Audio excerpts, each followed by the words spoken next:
Uh, there is a really ragged looking man, um, scraggly beard,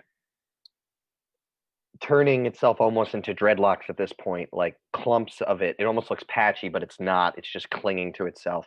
Looks like he's been sleeping by the roadside. He is dirty, filthy. His hat is broken. The brim is just hanging to one side.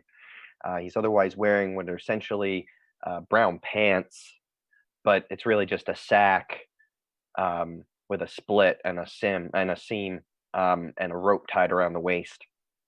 Um, if we kind of step back a bit, we can see that this man, in the context, is surrounded by the few people that call this place home. There's about 27 people out in the streets. Um, we see a rope tied around his neck that goes up, up, up until it's lashed to the hangman's pole. And we see a preacher off to the left of him, Bible out,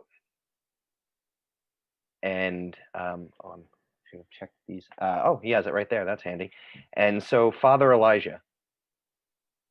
All right. He pulls out his Bible. He's got scruffy hair. He's kind of dirty, and he says, "First John 3:4, and these things write unto you that your joy may be full." Fitting, yes. And he kind of sees the rope around the guy's neck, and he says, "Any last words? Sinner, confess yourself before the Lord." I didn't even do it. I didn't do it. Why are you doing this? I was just a vagabond. Let me out of here. And he's trying to move around, but it's Dear getting Lord, preparing. take this man into your loving bosom. May you judge him fairly. And is there anything nearby? Is there anybody else nearby? There is. There's a man kind of down, like you're right on the platform. 2 steps leading off the platform. There's kind of a portly man. He is missing one leg, and he walks with a big crutch on his left. I'm sorry. He's missing his right leg, so he has a large crutch under his right arm to support that side of his body. And he's chewing a wad of chewing tobacco. He's the tavern owner. Okay. Don't know his name yet. We won't say. But he is there. He's sort of he's not the mayor, but he's the oldest veteran of the Civil War in town, who's not away from town all the time because he's got one bum leg. So he's kind of ipso facto big man on the street. And what's this guy? Do we know what his crime is for being noosed up? Yes, you would definitely know that he was accused of robbing from a patron of Miss Godine's. So they accused him of being a vagabond who came in through the back window of a brothel, basically, and looting the pants pocket of a John while he was in there. A thief, a pervert, a ne'er-do-well, be gone, heathen. And the big man, as you're saying that, starts to, like, he comes up one step, he comes up another, and he, that's enough of this shit. And he just kicks this like lever, and the floor drops out, and there's so much, it's loud. This thing drops out. It sounds like his neck snapped, but then his feet kick a little bit, and the town watches, not quite in the revelry that they were probably expecting to have. And maybe they would have had his neck just snapped, and they could have been glad that it wasn't them. But instead, with this sort of awkward tension that you would come to expect watching a man suffocate to death in front of you. I think the last thing Father Elijah would do is, while he's like seeing this guy convulse, he'd whip his Bible out again and he'd say, he started reading from it. That which ye have seen and heard declare unto you, that ye may also have fellowship with us. And truly, our fellowship is with the Father and the Son, Jesus Christ. Amen. And he like closes the Bible. And the big man, as you say that, just as you finish, he spits again. Amen. And as we look out to the crowd, who, if anyone, do we see? I mean, besides the town folk, who here do we maybe see? Okay, Doc, Roy Jones. And Doc, what are you doing out there? Well, other than listening to the father preach and seeing this guy, get hung, he would probably go up to the man with the peg leg, and he would probably put like some coins in his hand to pretty much like afterwards have the body brought to his shop so that way he can get some of the organs and stuff. Gross. Okay. Yeah, awesome. So yeah, you are you know what? This is kind of the prologue. So let's just say you have kind of an arrangement. We'll just say -1 silver, and you just basically drop that coin in at a preset price, and the man kind of gives you a look and shakes his head. It doesn't say anything, and I don't think you do either. He would probably like whisper in his ear real quick to make sure they don't get any shit in his place, because and then he would just walk away. Probably wave at the father. Gotcha. You're right. You hang around. He knows. Don't give me another pig carcass like that one time. I can tell the difference. I'm a doctor. So you're kind of milling there. Most of the crowd now is starting to kind of mill. We're getting a little anxious. That was a little more awkward than most of them were prepared for. So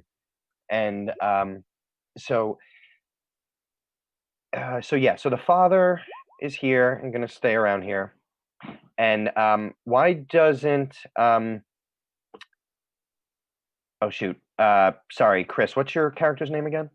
Elia. Elia, right? Okay. What is she doing at this moment? So she is standing out at the edge of the crowd, leaned up against a railing or something across the street, I suppose. And she kind of watched the whole thing with disdain and kind of shakes her head, and her hat's real low on her brow, and she just quietly walks away, kind of off between some buildings. Okay. And Tobias Vanderbilt.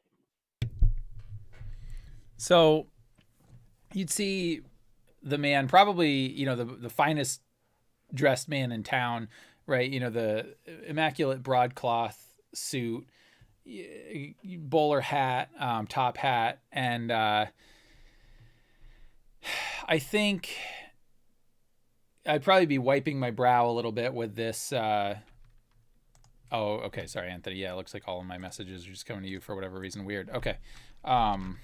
So what would happen? And I think I would be smoking on a cigar, just kind of watching the whole thing. And then I think the townsfolk would sort of be kind of eyeing me a little bit, because as you guys would all have known, my story is that I came here to get the mining operation up and going because I'm a Vanderbilt after all. And, but also I've been throwing it around that I'm here to bring a railroad line through. And so I'm hoping to meet with the cattle guys and make sure we can get a land deal going on. If any of those pesky tribes are out there, maybe we get some guys together, make sure we got this cleared out. So I think, as I would have seen Avelia kind of heading back to the bar, to the tavern, I would definitely like that would pique my interest at first, and I would definitely sort of look to her, and I would start to follow her, but then I would look back to see if Father Elijah is watching or notices, and just see what happens. Otherwise, I would try to catch up to Avelia before she makes it into the bar. You said you guys kind of well known or dressed well. Is he known in the town, or is he just like there and he looks very finely dressed? So I would have name dropped that my name is Tobias Vanderbilt, that I'm one of the Vanderbilts, and that I'm here basically to try to get this mining operation that was supposed to have happened already off the ground and hopefully bring the railroad through. So bring lots of prosperity. Father Elijah would definitely have a point to like seek you out. Tithing for the church is in order. And I think as the preacher comes up, you would see this look of disdain, and then this sort of look of like this lost opportunity. And I would kind of stop in my tracks, and for a moment I would look down at my shoes that are getting all dusty, right, from standing out here in this godforsaken place, and I would look back to the preacher, and I would say, Father, I generally do my tithing on Sunday like everyone else. It's only Thursday. Every day is a Sabbath in the eyes of the Lord. Says, yes, indeed. But you will remember, I did my part with the tithing plate last Sunday. Don't you worry, I'm feeling generous. But right now, I got some business deals to attend to. I'm sure the Lord would not disapprove. Perhaps I can join you then. We have much business to discuss. There's many of the Lord's flock who must hear the good word. And your generous donations can accommodate this. I say, yes, but you see, unfortunately, I have to make certain business arrangements to be able to continue my generosity. So, as you'll know, of course, I will be there on Sunday. I will be doing my part, but I do need a little bit of privacy. I mean, unless you know something about, the railroad industry. And I kind of leave it there waiting. I shall see what I can find about this railroads, but I would support it westward, and the savages, we can spread the word of our glorious God. And then I would go up to him, right, and I would tap him on the shoulder and be like, "Good, Father, good. I'm glad to hear you say that. We're gonna need all of the help we can. Unfortunately, yeah, from what I hear, the savages, they're troublesome. And if we could bring God and we could bring, the Holy Spirit to them, amen, that'll only help. Plus, with the prosperity I'm going to bring, it's going to be great. Now, if you'll excuse me, I believe I have a meeting at the tavern. Yes, well, I shall just give last rites to this dead man here. Hopefully his soul is not dead, damned as it is. You're a good man, Father. And then I'll start to walk off. And you're walking towards the tavern? Yep. Okay. So, Dr. Roy, just to kind of set this for you, because I think kind of everyone else has kind of left you. The preacher kind of pushed past you. You were kind of hanging around him to keep an eye on this guy who's going to deliver the cadaver. But the preacher saw Mr. Vanderbilt and just, in a fervor, walked off in his direction. And, you were able to keep eyesight because he was able to see Vanderbilt from where you were. So you could see them. I don't think you would have noticed Elvia. She was kind of coming from the opposite direction. But then you would see Mr. Vanderbilt walking off. I don't know exactly how the preacher will respond to that, but Mr. Vanderbilt is now walking off in the direction of the tavern. Well, Roy saying this, he would probably, tying his suit, play with his bow tie, and he would head that way just to have a drink and see what kind of gossip and stuff is going on. Excellent. Okay, so I think that has 3 of you. I'm not sure the preacher. Yeah, that preacher would he would be watching the Vanderbilt as he kind of walks away, and he would pretend kind of like he's going back, but then he would make his way back to the tavern. Gotcha. Okay. Yeah. So what I'm going to do is there's going to be like a few moments with just these three in the tavern, and then we'll give a moment for the preacher to arrive. So Evie, you are in there already. So you can go ahead and tell us, what you're doing, drinking, whatever. Yeah. So I walk right up to the bar and, lean on the bar and kind of tap for, and I look at the bartender. Tequila, por favor. Yeah, and he sees the coin and immediately pulls out what you know to be like kind of the mid-grade booze, not bottom shelf, not top shelf. Pulls it out, pours a glass, puts the bottle down, keeping his hand on it, and slides the glass the 2 feet to you. Nice. And so she takes a drink, and then I turn around and kind of, leaning against the bar and watch, like assess the room to get a read on what's going on in there. Yeah, so I kind of imagine you doing like one of those things. You like take the shot, well, you start to drink, like you take a nice sip, and then you kind of turn around and put both of your shoulders back on the bar and kind of survey the room a little bit. Exactly. And basically what you'd see at that point, that's enough time where I think you would see Vanderbilt kind of, he was in a rush, it seemed. And now he's kind of entering in a bustle. Yeah, and I think as soon as I kind of come through the saloon doors and I see that she's kind of casually leaning up against the bar, it's like everything kind of much more smooth and suave, right? And I start kind of moseying up to the bar, kind of adjusting my tie a little bit and, pulling on the jacket. But I'm curious. I would imagine that if, Avelia has been in town for any length of time, this is probably not our first interaction. So what do you think, like, you would have, how do you think you would have, what you'd think when you see Tobias kind of walk in the room? Because I'm coming to talk to you. Yeah. Well, for one thing, I think she sees dollar signs wherever you go. She sees that fancy dress and she thinks you're the cash cow. Good deal. Her eyes probably light up with interest when you walk in the room, wondering what you might be up to, that she might be able to get a piece of that financial action. Okay, fantastic. And would your last name be known? Would you have given that out, or is that a secret? It's Avelia Gutierrez. Okay. Yeah. All right. And Sam, just to let you know, I think your character knows full well that she sees you as a meal ticket, and I think it's a reaction that you cultivate. Yeah, for sure. And so I think I would kind of slide up to the bar and I would, kind of tip my hat. I would say, well, what time of day is it, by the way? Is it morning or afternoon? Hangings always happen in the morning around here. I wasn't sure if it was high noon. Yeah. All right. I was like, morning, Miss Gutierrez. How you doing?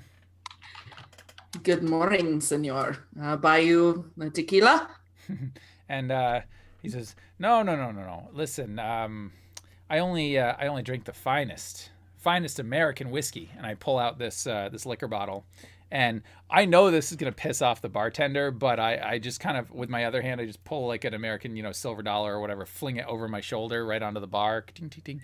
And then I hold up 2 fingers as get me 2 glasses. And I just wait to hear them slide across the bar. And as I'm doing that, I look to her and I say, now you want an enjoyable morning. Right here will brighten up your day. Can you just tell me, so you've been around here for a little bit. Yep. So you've been in the tavern before then? Yep. You've drank. Okay. So you are familiar with this bartender. What I'd like you to do is tell us the bartender's name. This is not the tavern owner. It's not the heavyset guy with 1 leg. Mm-hmm. This is somebody he employs to serve drinks for most of the day. You can tell us his name, but also roll me Sorry, it does take me a while to get used to the skills in Genesis from a DM's perspective because I knew all mine for Hemi. But the question is, what about all the other skills? Basically, I'm looking for something charm related. I just want to see how smooth this whole thing goes over. Okay. What about cool? Since I'm not actively Cool. trying to charm him. Cool Okay. works. Yeah. Cool. You're because you know him, so you're really just playing it cool. Yep. Do you want to set the dice yes. pool, or do you want me to? Okay. How do I do? So if I go to dice pool. Yep. And then and up at the I very do- top. So I'm just doing the black, purple, and red, though. Correct? Yeah. Yep. And then if there was any upgrades or boost dice or whatever, you Right, could right, add I'm that. sorry. But you can tell me to add any dice you want. It's totally up Right. to you. Yeah. Okay. So Yeah. okay, right. I can. But basically, what I mean is the blue, green. No, I'm sorry. The green and yellow. That's you. That's Yeah. by the Yep. skill. Yep. I exactly. do the upgrade, downgrade, black, green, and red. Right. Okay, perfect. Okay, so let me just do that. This one is going to be very easy. Okay. And now refresh my memory. Yeah, okay, wait. The black is the one that's really not necessary. Purple is the main thing. Like Yep. easy is 1 purple, 2 medium is 2. Yep. And black is only if there's something like if this was a new bartender today, Right. Yeah. I might give it a black or something like that. Yeah, if there was an environmental factor, if the guy didn't like me and you're like, no, he thinks you're an asshole, like I'm giving you a blue dice for that or a black dice for that, and then I'm sorry, I always forget actually. Before you roll this, Yep. let me take this purple one away. Can you guys all roll the destiny pool? Yes. Yes. Because I should have had you do that. Oh, did that not? Oh shoot! You know what? I think Rory, I think you have to on your sheet. Go over to. Go to bed. I think if you do like you put 1 light, 1 dark or something, and then and then hit like sync pool with players or something. Oh, okay. Wait, where do I do that? So I think it's on the GM sheet, right on the normal dice pool. You should see the light and dark. Oh, dice pool. Gotcha. Yep. Okay, so just put 1 and 1. Yeah, do 1 and 1, and then I think use the I think it's a sync with players or something. Force player update. Yep. Okay. Perfect. And then put them at 0. And then. Wait. Time out. Did it? It's okay. I could just subtract 1 from everything when we're done. All right. So that's the other way. Okay, perfect. So now it's working. Yeah. Oh wow, a lot of lights. Okay, dark. Yeah. You're welcome. Is that everybody? I think we got Jose still needs to roll. Okay. As soon as he's done, I'm gonna subtract the 1 Yep. from each. Okay, so that gave us in the dark. Okay, so it's gonna end up being 4 light and 2 dark. 2 dark. Yep. And I'm gonna force the player update, so now everybody should show 4 and 2. Perfect. Okay, so now our dice pool is set. Yep. And I have now set the difficulty for you, so whenever you're ready to roll, cool. Excellent. Okay, let's see. Yeah. Let me get out of this and go. But I mean, there was only 1 difficulty. Nice. Yeah, it was, but yeah, this one should be pretty easy, I think. Yeah, so it looks like everything. You are just very basically the way you pictured it in your head is exactly the way it goes. Perfect. And so I imagine then like the glasses kind of do slide over with less of a grumble than I would have expected. And I would grab them. I would, pour some of this whiskey into both glasses, just maybe like 2 fingers, right, into each one. And I would kind of hand it over to Avelia and be like, now this will brighten your morning. And I would hold up my glasses if to salute. She salutes back Clink. and gives you a nod before she takes a drink. Nice. Now, Vanderbilt, you're not looking at all. How perceptive is Evie being? She is, let's see, that's a good question. She is not she's more, is that intellect? Cunning is perception. Cunning. Oh yeah, her cunning is pretty high.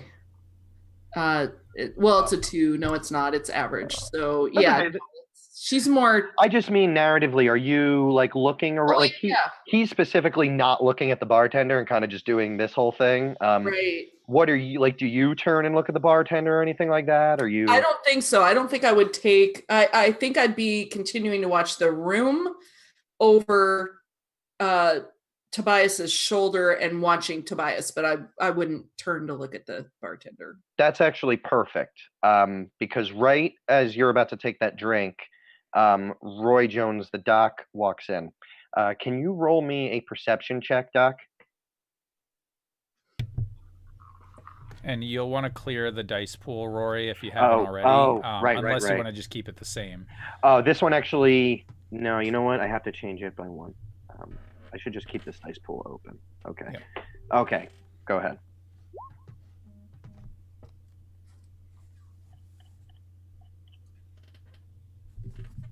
All right. 2 successes. Okay.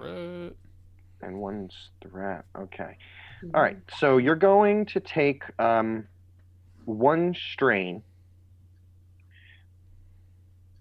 but you got 2 successes. So what you are going to see as you walk into the room, Doc, is you look straight ahead of you, and at the bar, you see Miss Gutierrez and you see Mr. Vanderbilt there, and they're both looking out at you, and you kind of see the tail end of Mr. Vanderbilt kind of chucking this $50 behind him, and it lands on the bar, and it kind of rolls around, and you see the bartender, he grabs 2 glasses behind him, he turns around and he slides them, and then you see him kind of glance around, he grabs the $50 and he puts it in his chest pocket.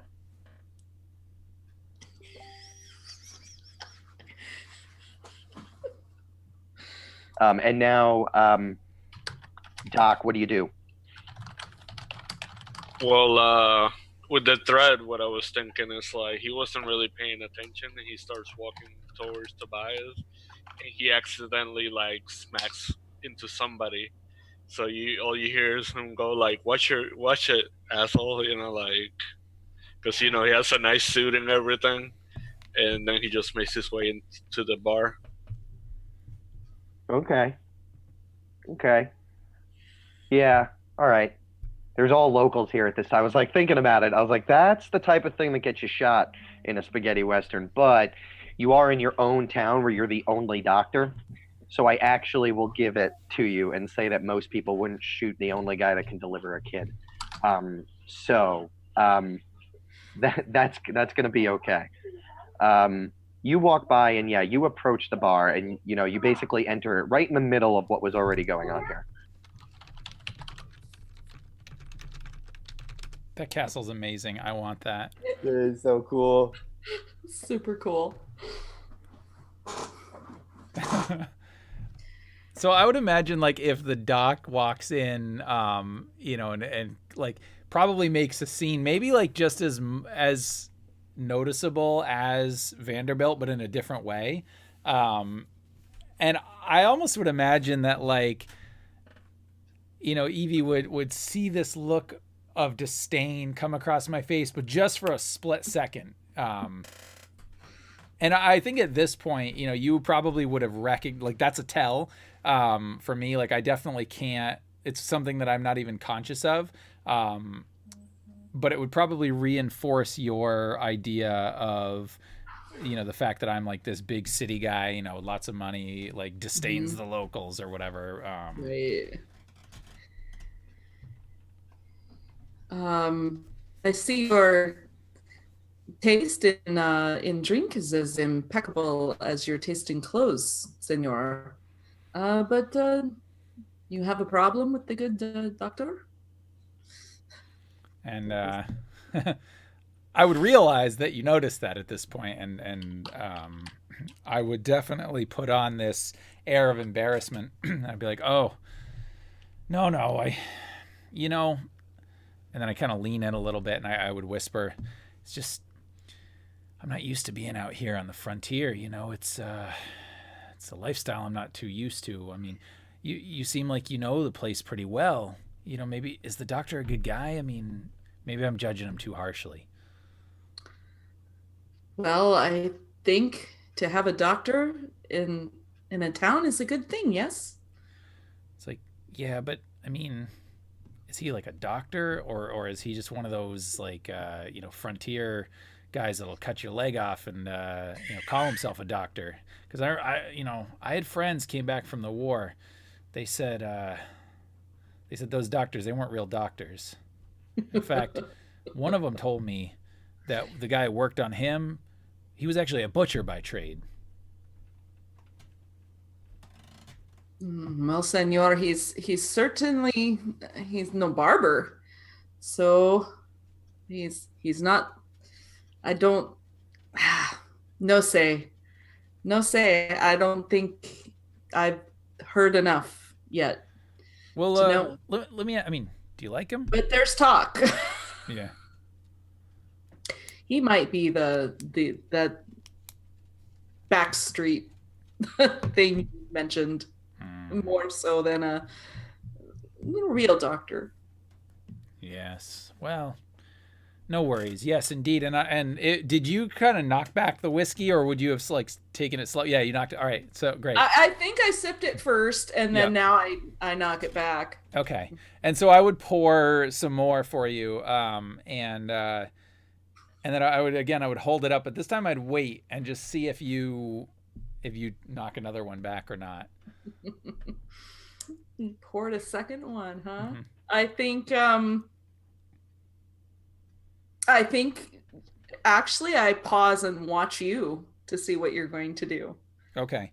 And so I would then kind of sip it a little bit slowly, and he says, I would say, what goes really, really good with whiskey.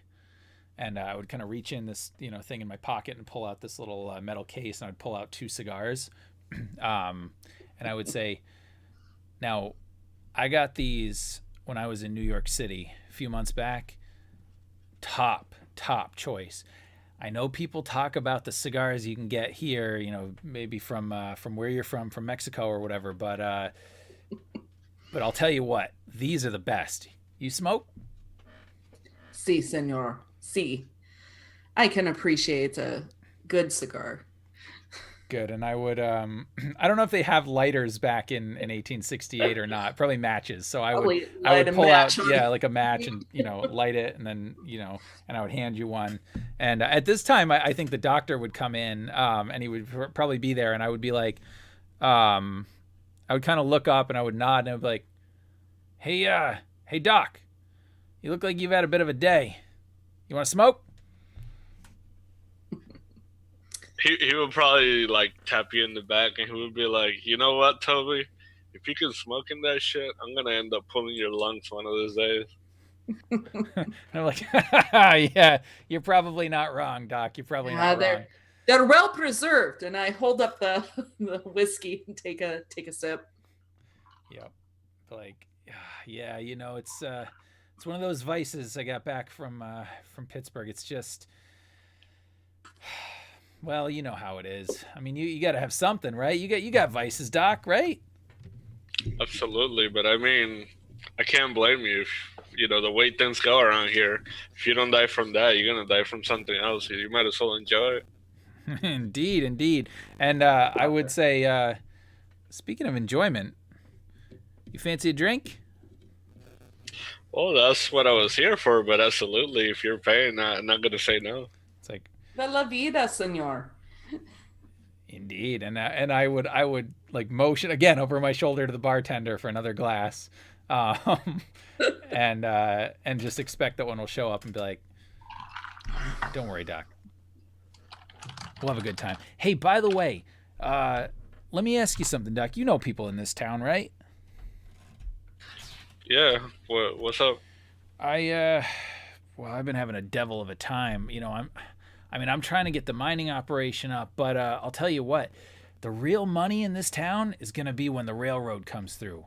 When those cattle ranchers, when they can start sending their cattle out west or down south on the railroad, particularly out west, or they can bring them back east, sell them in the city, there's going to be some money here, but I can't seem to find anybody that can speak with any kind of authority. I mean, those guys know the land. First thing we got to do, we got to clear the natives out of here. You know anybody? I mean, I don't really want to be talking to an outlaw type if I don't have to, but I mean, you know people, right? He would look at him and like bring him a little closer, and he's gonna be like, "Look, I don't tell this a lot to people, but when I first came here, especially me being from overseas, not a lot of people would come to me, and I didn't have a lot of work, so I ended up working a lot on like outlaws and bandits just so I could get my name out there and for people to actually see that I'm a doctor, not a sham. So I do know people. That I do. Like and I'll pause for a minute to see if and I'll look to see if the glass has slid across the bar. It has. It comes sliding in. All right, I'll grab it. Pour again, maybe 2 fingers of whiskey. Hand it over to the doc, and I'll say, you think you could set up a meeting with some of these people? I mean, look, I got to know people that that'd be willing to go out, make sure that the land here is clear and it's it's safe for us to bring the railroad through. And at this moment, if it's okay, I'm just gonna kind of zoom out a little bit, and we see the preacher. He's kind of walking towards the tavern. He's outside. I feel like, correct me if I'm wrong, definitely keeps an eye on his flock. So the reason why he's not coming right in is because he's kind of watching as the other 20 or so people are kind of going back to their homes. And, if like one woman were to go back to some other guy's house or something like that now, he would want to know about that so he could call them out in church on Sunday, sort of thing. Totally. However, I feel like you would be distracted instantly because there would be the noise of thudding hooves kind of riding up the main street. As you're kind of looking off in the opposite direction where most of your flock would be walking, sort of comes racing up the street the other way from the direction of the brothel, but also all towns point east, sort of thing.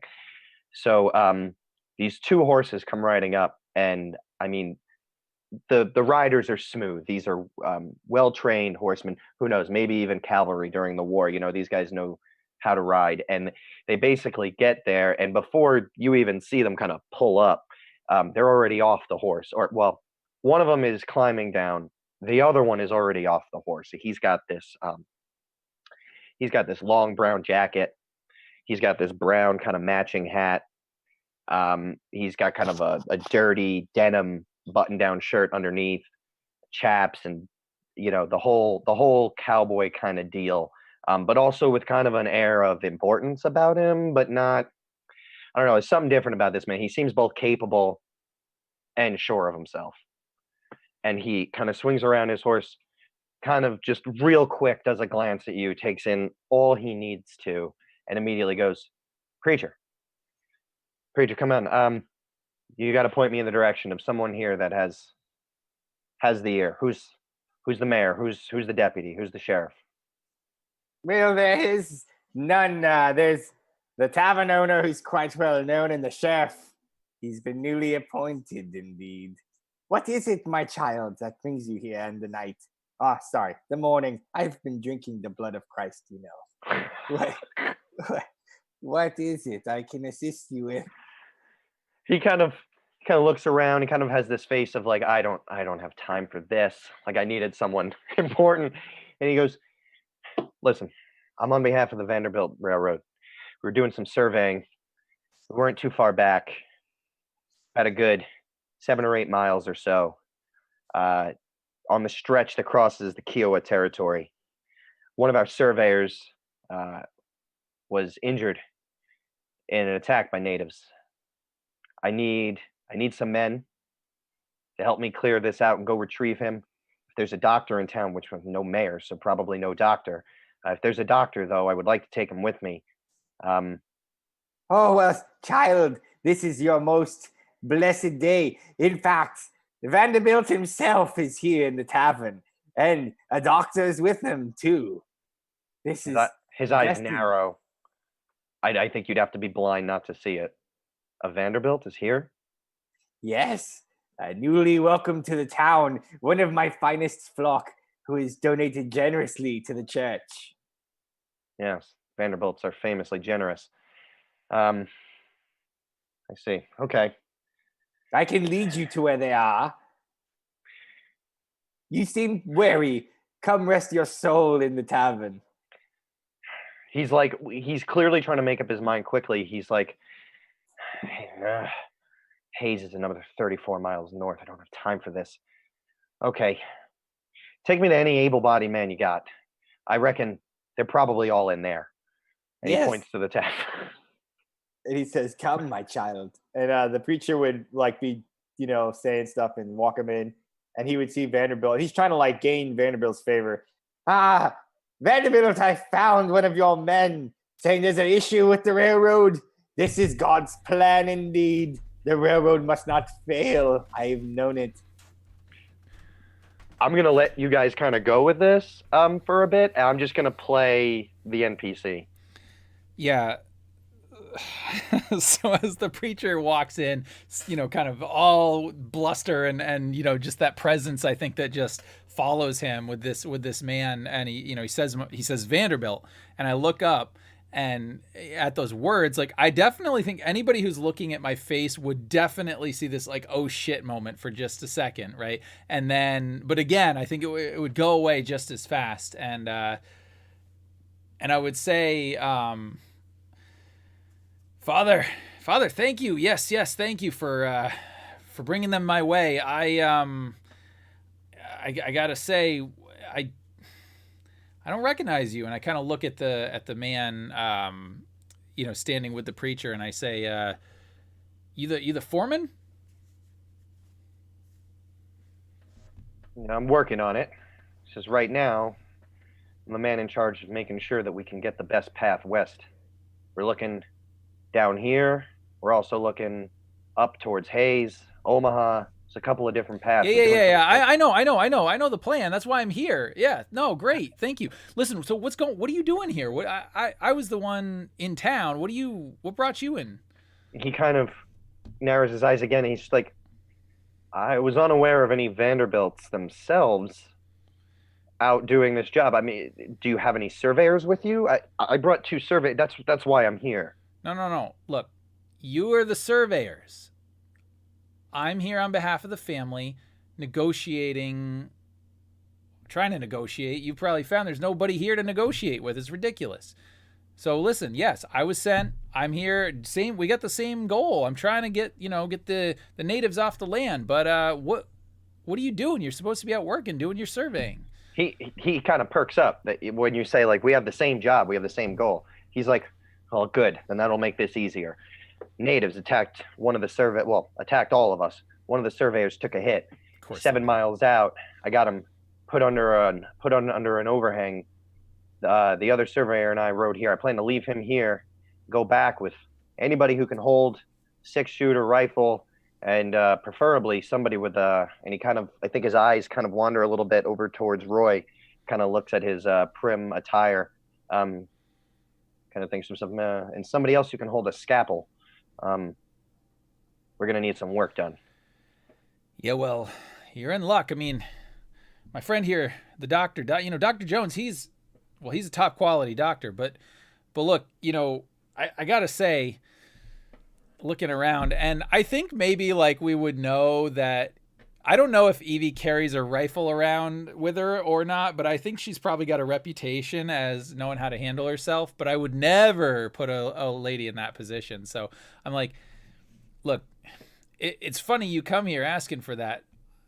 I'm looking for the same thing. I'm trying to rustle up some people that can go out and do exactly what you need, but here's the thing, there's no law here. There's no posse here.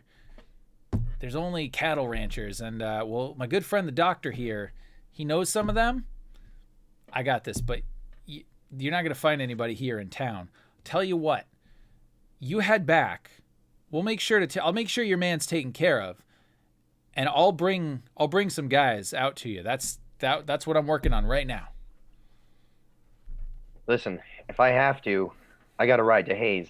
There's no other surveyors this good short of Pennsylvania. The company's not going to pay to have somebody else sent out here. I got to get this man back on his feet. If you're saying you can handle it, I'll give you his location, but I'm going to ride on and try to find another set of men. I mean, really, I think no more than 2 or 3 guns should be able to handle it. It was a small band of probably just a few adolescents getting their blood up and thinking that they need to be tribal warriors. I don't think it's much, but I can't handle it on my own.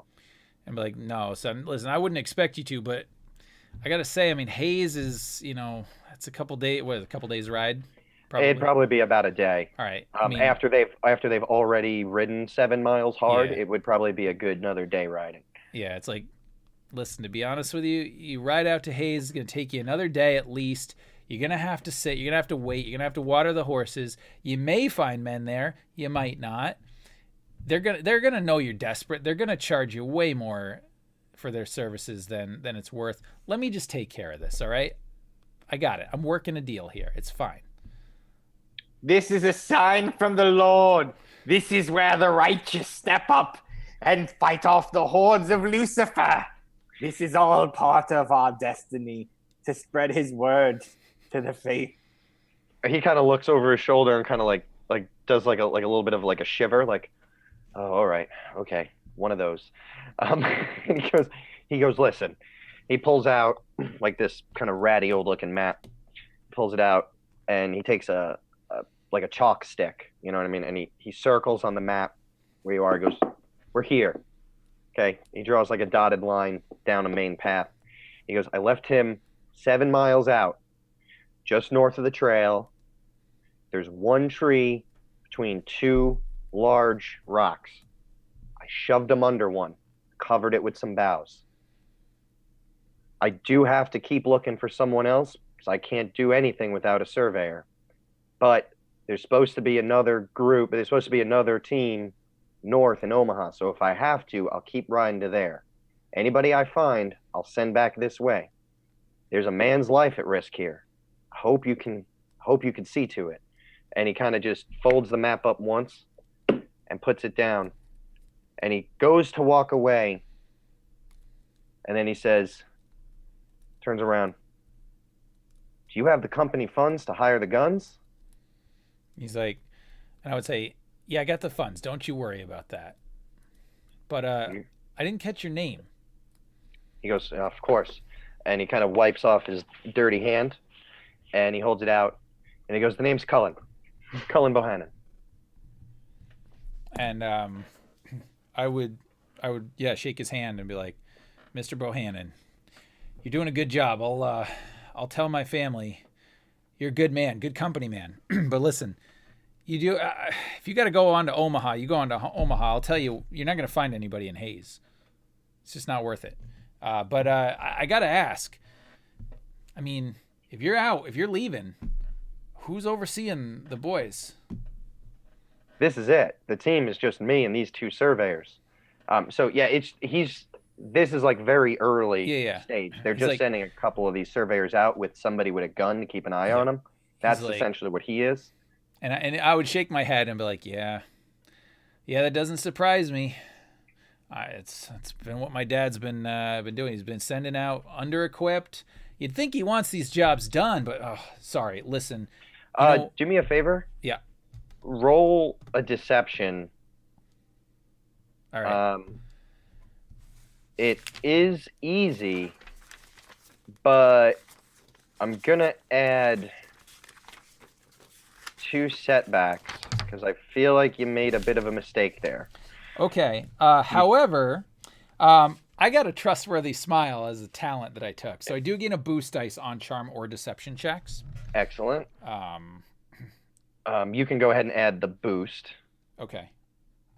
So the reason, let me just clarify. Yep. You said your dad, Vanderbilt. Yep. So you are being very specific as to which Vanderbilt you are at this point. So I just feel like I don't know exactly how much he knows about the company, but I think we'll find out now. Yeah, and just to make sure that the odds are in my favor, I'm going to go ahead and use a light side point. Okay. Do you want me to put the upgrade in? Oh, no, I can do that, right? I just hit 1 on upgrade? Yep. Okay, good. Okay. Oh, let me see. Deception. All right. Come on. Oh. Oh. So he turns back to you. You can choose how to use those advantages, Okay. but he's going to kind of turn slowly and say, "You said your father? He sent one of his sons out here to Red Cross Point?" And I think maybe what I'll do if it's all right with those 3 advantage is at that moment maybe the tavern owner, the guy with the Wait, I'm sorry. Hold on a second. Why is Yep. there a red? Oh, I don't know. Did I you have didn't- the dice pool set? unless you upgraded the other side. Yeah, did you? Oh, Did you upgrade. use an upgrade You on have the to put other the side? upgrade on the green and yellow side. Yeah. Oh, my bad. Okay. So you used up. Okay. So sorry. I'm going to have you roll that again. I don't mind. Yeah. Okay. Go ahead. Yeah. I was like, wait, that's not right. Okay. Okay. Okay. That's Okay. actually perfect. Okay. So what I'm going to do is you're going to take the strain Yep. for the threat, and the reason why. So he's still going to have said what he said. Okay. But he believes that you're one of his sons. Now he's just a little surprised, and this is stressing you a little bit, Mhm. that he would actually send his son. Like that Yeah, seems to him a little bit crazy. Oh, yeah. I have a question. So, Yeah. let's say Roy noticed that he's like hesitating and everything's not going well, and he would go like, "He's here for me," and he would give him like his business card. Well, okay, so let me do this. I'm going to have you. This is what I'll do for that. Roll me a. Let me just put this back. Roll me a perception test first to see if you notice all these stalls. If you do, then what I'm going to do is you can basically say what you say, and from okay, good. So you do notice. You notice him kind of pausing. You notice this unease. So yeah, go ahead and say what you're going to say, and I'll tell you the effects. He would like tap Tobias in the back, and he would be like, "Oh, he's here for me. I guess you never heard of me." And he would give him his business card. So with one hand, he would put it on the guy's shoulder, and then he would like, "Hey, buddy," and give him the card.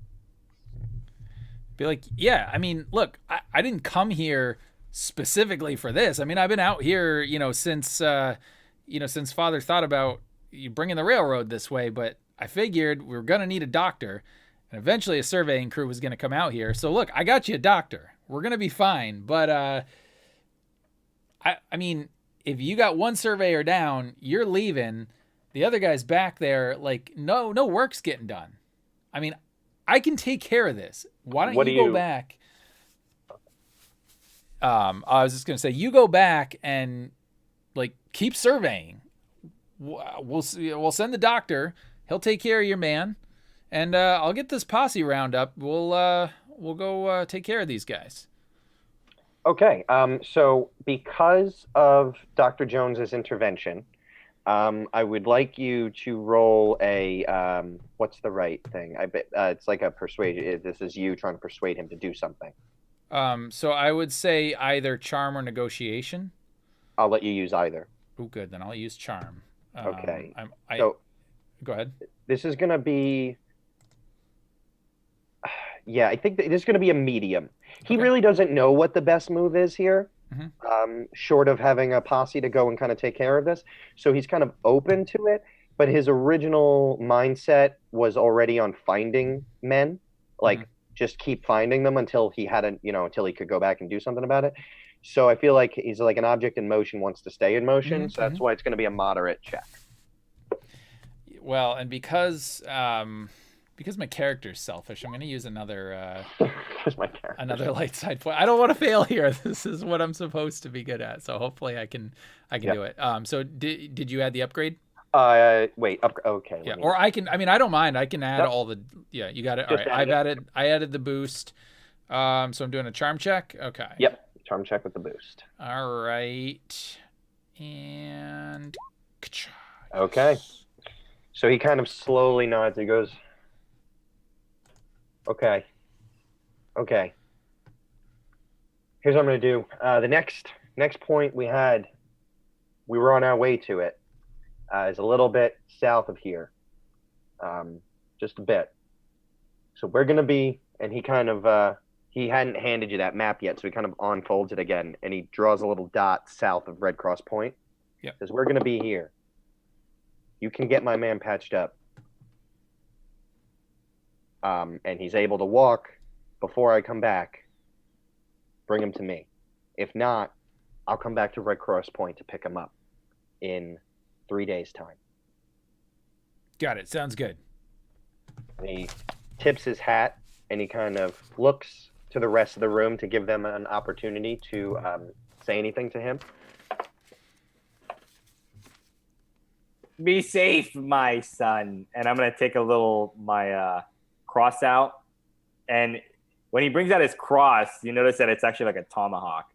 And he says, Spirit of God in Jesus, bless this man on his journey. Be safe, my son. God is with you. And I would Hasn't- quickly. Oh, You know. sorry. He just says to that, hasn't always been. Perhaps your face was lacking. Go ahead, Vanderbilt. Oh no, I was just gonna. I would just, when he said that, I did that, and then I'm nodding like, yeah. Yeah. Yeah, Roy Jones, he would like take off his hat for a second, put it down, and he would look at the guy and be like, "Don't worry, I'll take care of your friend. I'm a doctor after all." And he then, I think the only person who hasn't said anything to him was Evie, so he just kind of tips his hat to her again and just says, "Ma'am." Senor. And then he turns around and he kind of back in the hustle, kind of gets out and you can hear him. And he says, "Jeremiah, load that horse back up. We're riding south." Yeah, I think after this, like, he would put his hat in the table. He would look at Tobias. He would be like, "Woo, that was intense. I need another drink." And I would be like, yeah, me too. And I would pour the rest of my liquor bottle out, and I would obviously offer some to Evie too if she wanted some.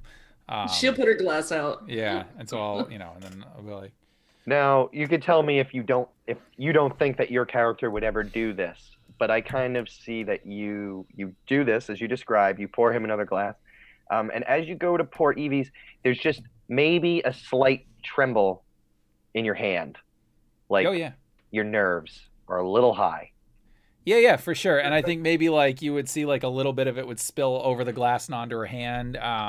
And I would definitely flush. And I would be like, "Oh, madam, I am so sorry." Clearly I get a little flustered when people are making bad business decisions. I don't know if you've heard of my father, but he gets real angry when people risk screwing up jobs for him. I got a little nervous there. Sorry about that. It's okay, senor. It's okay. She's looking at you with narrowed eyes. Mhm. Like, Yeah. you may not be what you are putting out there. And I'm going to leave this for Anthony. I just want to pose this. So it seems as though Dr. Jones and Evie kind of onto him. And the preacher is generally very observant of his flock. So I will put it out that the preacher, in my opinion, should either very much be picking up on all the same things that they're picking up on, or conversely, perhaps, because he's such a good and charitable donor to the church, maybe you are just completely oblivious to this. But I will leave that up to the preacher himself. Yeah, I would say that right now he's oblivious because of the past generosity. He's more concerned of like, he thinks that Tobias is helping spread the word.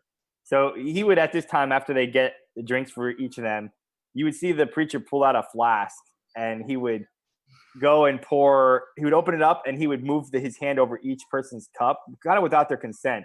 And he would pour a little bit and it's red wine. And he starts to say, "This, in the same way, after the supper, he took the cup, saying, 'This is the new covenant of my blood, which is poured for you.'" And he just like pours a little shot of red wine in each of their cups. And then he takes "Blessed be the Father," and he takes a sip of his of the flask. And as this is going on, you just hear like three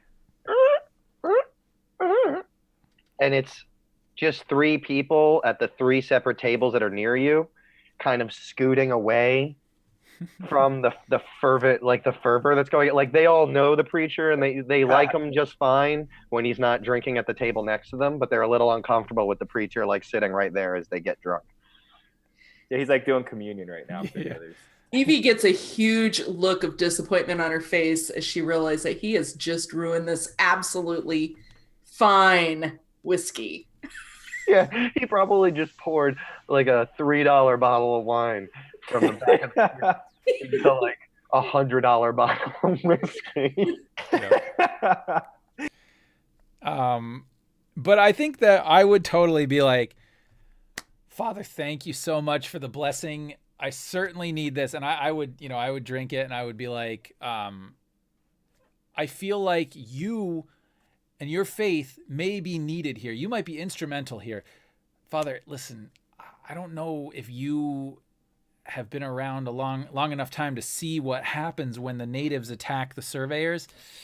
It doesn't go well. He may very well need last rites. I'm wondering if you ought to go with the doctor just in case it doesn't work out.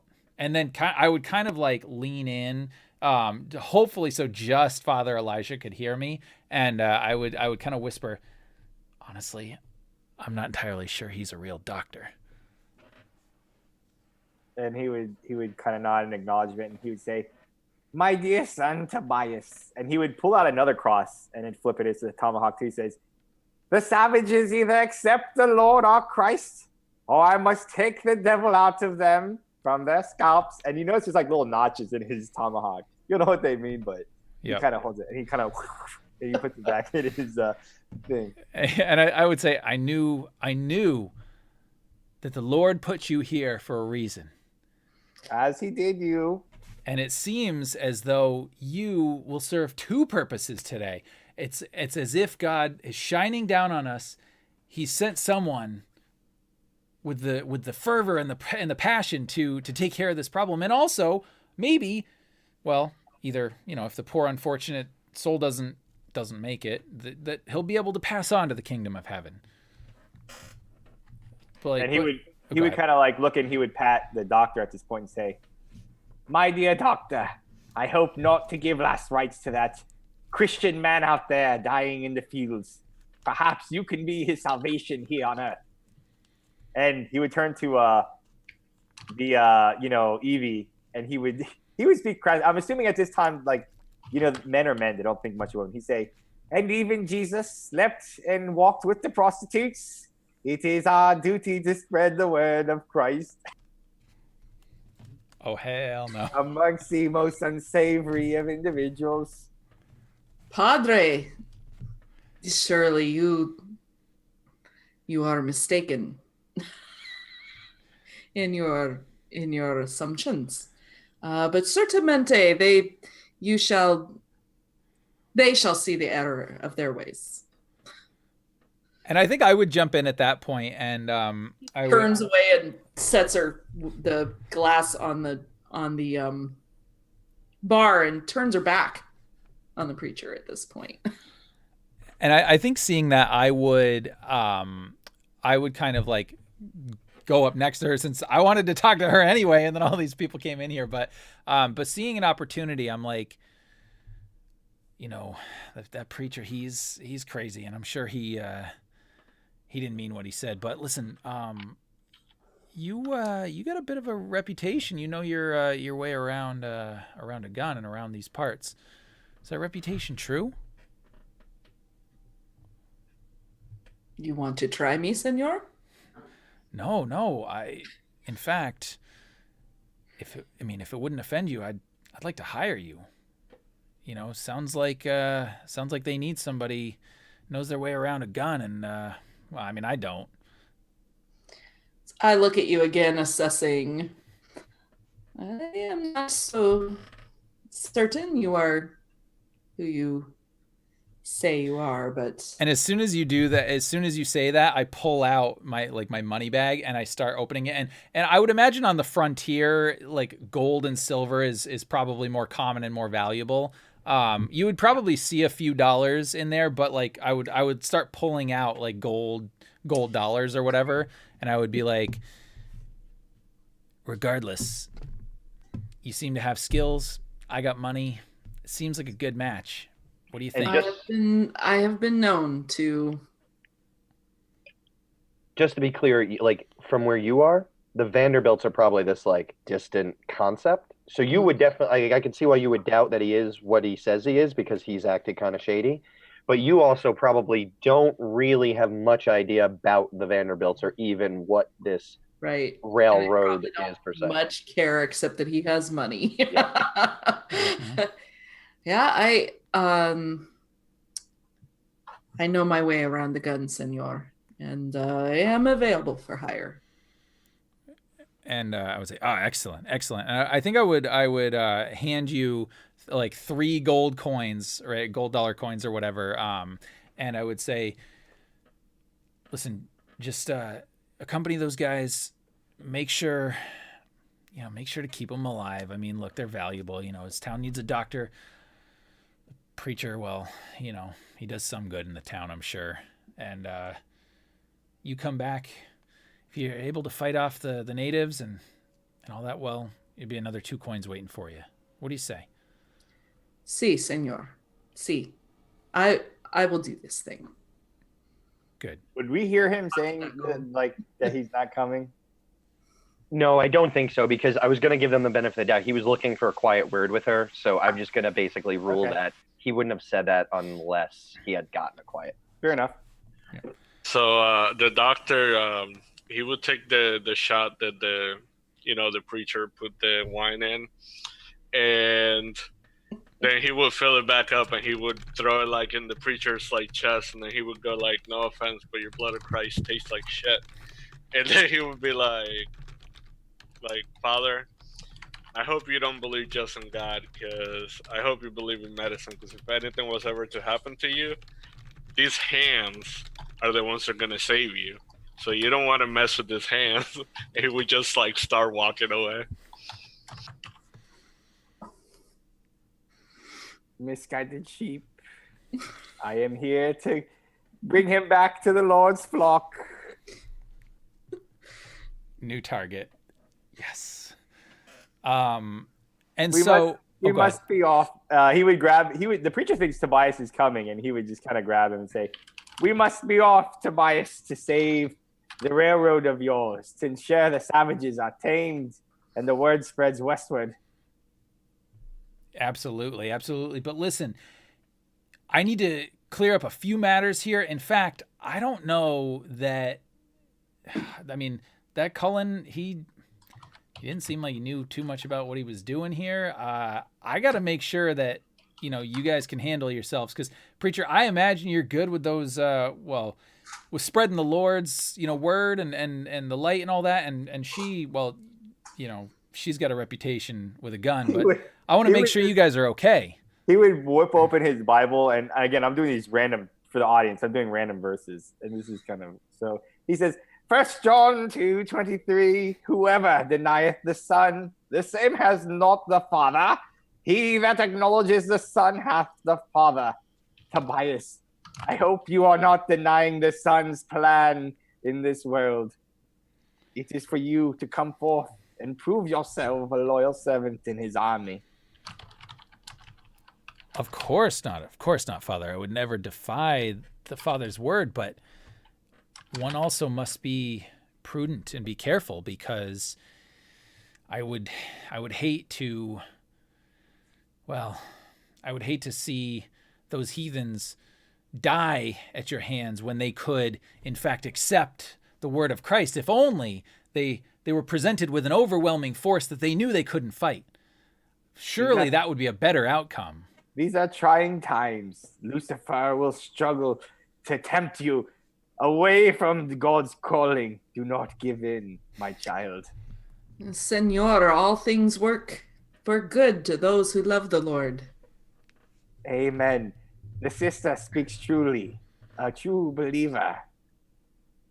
And I would be like, kind of interested that now you've switched your thoughts with her, but I would say yes, indeed, you are right, and that is why I think that you guys will be fine if you head out just an hour or two after me. I don't think it'll be a problem, but I do need to ensure that my family's interests are going to be okay here. And I also want to see if I can round up maybe a few more people just to go after these guys. Because listen, I don't have the same skill as you guys do, but Father, I will tell you what, if you can give me one more blessing to help me fight off the temptations of Lucifer, I am confident that I will be right behind you with the men that God will provide.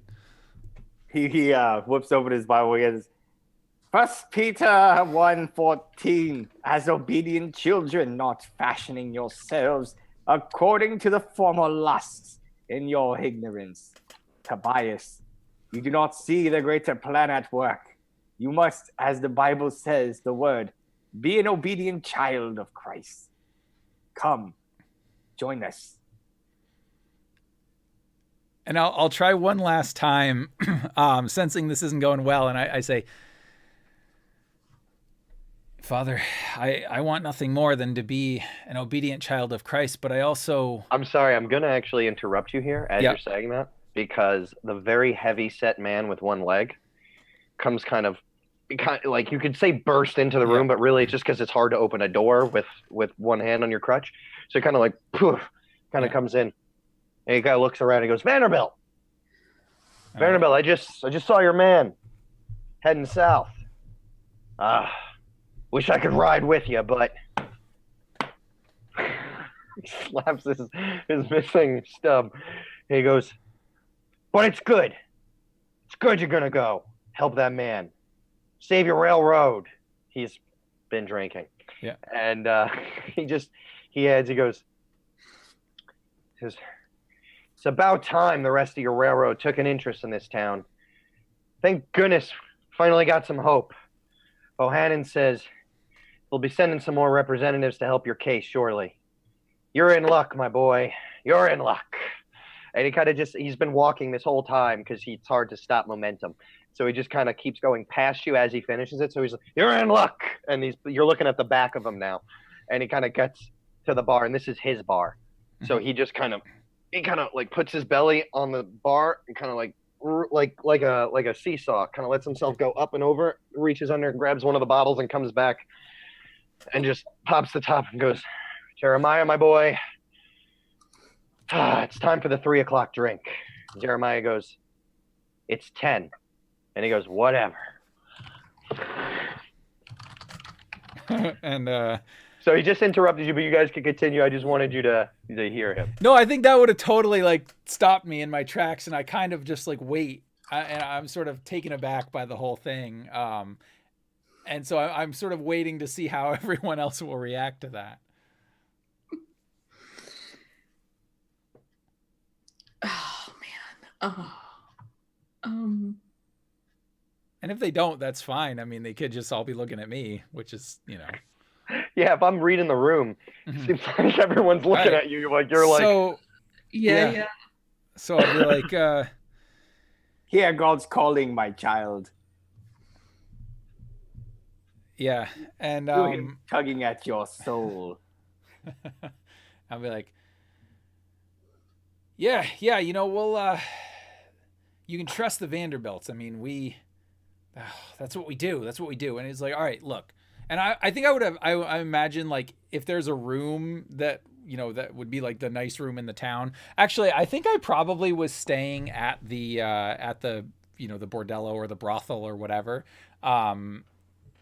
Because I was. And so I say, all right, if we're going out there, dangerous Indian country, well, I gotta get my revolver. I gotta get my horse. I'll meet you guys at the edge of town. And I start, and at this point, like there's no joviality left. Like I seem pretty angry, and I'll start walking away. Avelia, walks up to Amos. And as I have just dubbed the owner of the bar, you must pace I yourself. love it. That's the Get some breakfast. And then I just calmly walk out and head for my horse. And the rest of you, I think he's going to respond. So you say get some breakfast, and you're already walking away. But he kind of looks like not a bad idea, and he reaches under and grabs a bottle of vodka and pulls it out, and he goes, potatoes! Takes a swig and then puts it back under the bar. That's his breakfast. That's awesome. So the rest of you, so now we got Vanderbilt walking out. You're going back to what is your room, right? Yep. Yes. So the way I see that is Madame Godine is also Miss Godine. She runs both the brothel and the inn. It's essentially the same house, but it's like a mother-daughter house, so it's split down the middle. Perfect. And it's basically reputable on one side, Yep. not so reputable on the other, is essentially how it is. One door goes one way, one door goes the other. So you're basically headed to Miss Godine's inn, and you have the nicest room, but before you get too hung up on that, you're probably have only ever seen like 3 other people stay in there the entire time you've been here. Yeah, and I think I would have that room. I probably didn't stay in that room, at least not the entire night, most of the time. Yeah, she counts on it. She gets you twice. That's the point. Yeah. Yep. But I think I would head right there this time. But as I kind of encounter Miss Godine, I would say, as she might greet me or whatever, because I'm like a high roller or whatever in this town, I would be like, I don't think I don't think she would catch you. So you're kind of going off and doing this on your own, but the way I kind of imagine it is, she has to run both houses. Yeah. Right. And there's almost no action in the inn ever. So what I think happens is she's always aware of things. So she's in the brothel when you get there, but within minutes, she's up at your room knocking on the door. Okay. To see if you need anything, because she heard the one door open with the bell, and she ran through the other door and Perfect. And I think she would come in, and I would be flustered, and I would say, "Oh, Miss Godine, thank God you are here. Yes, I could definitely use your help. Listen," and I kind of looked to her. I'm like, "Miranda's not busy right now, is she?" And I just made up a girl named Miranda that works for her.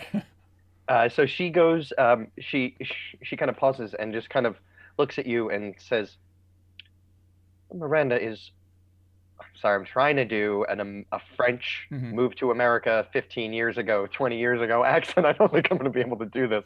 So imagine somebody who's speaking kind of French.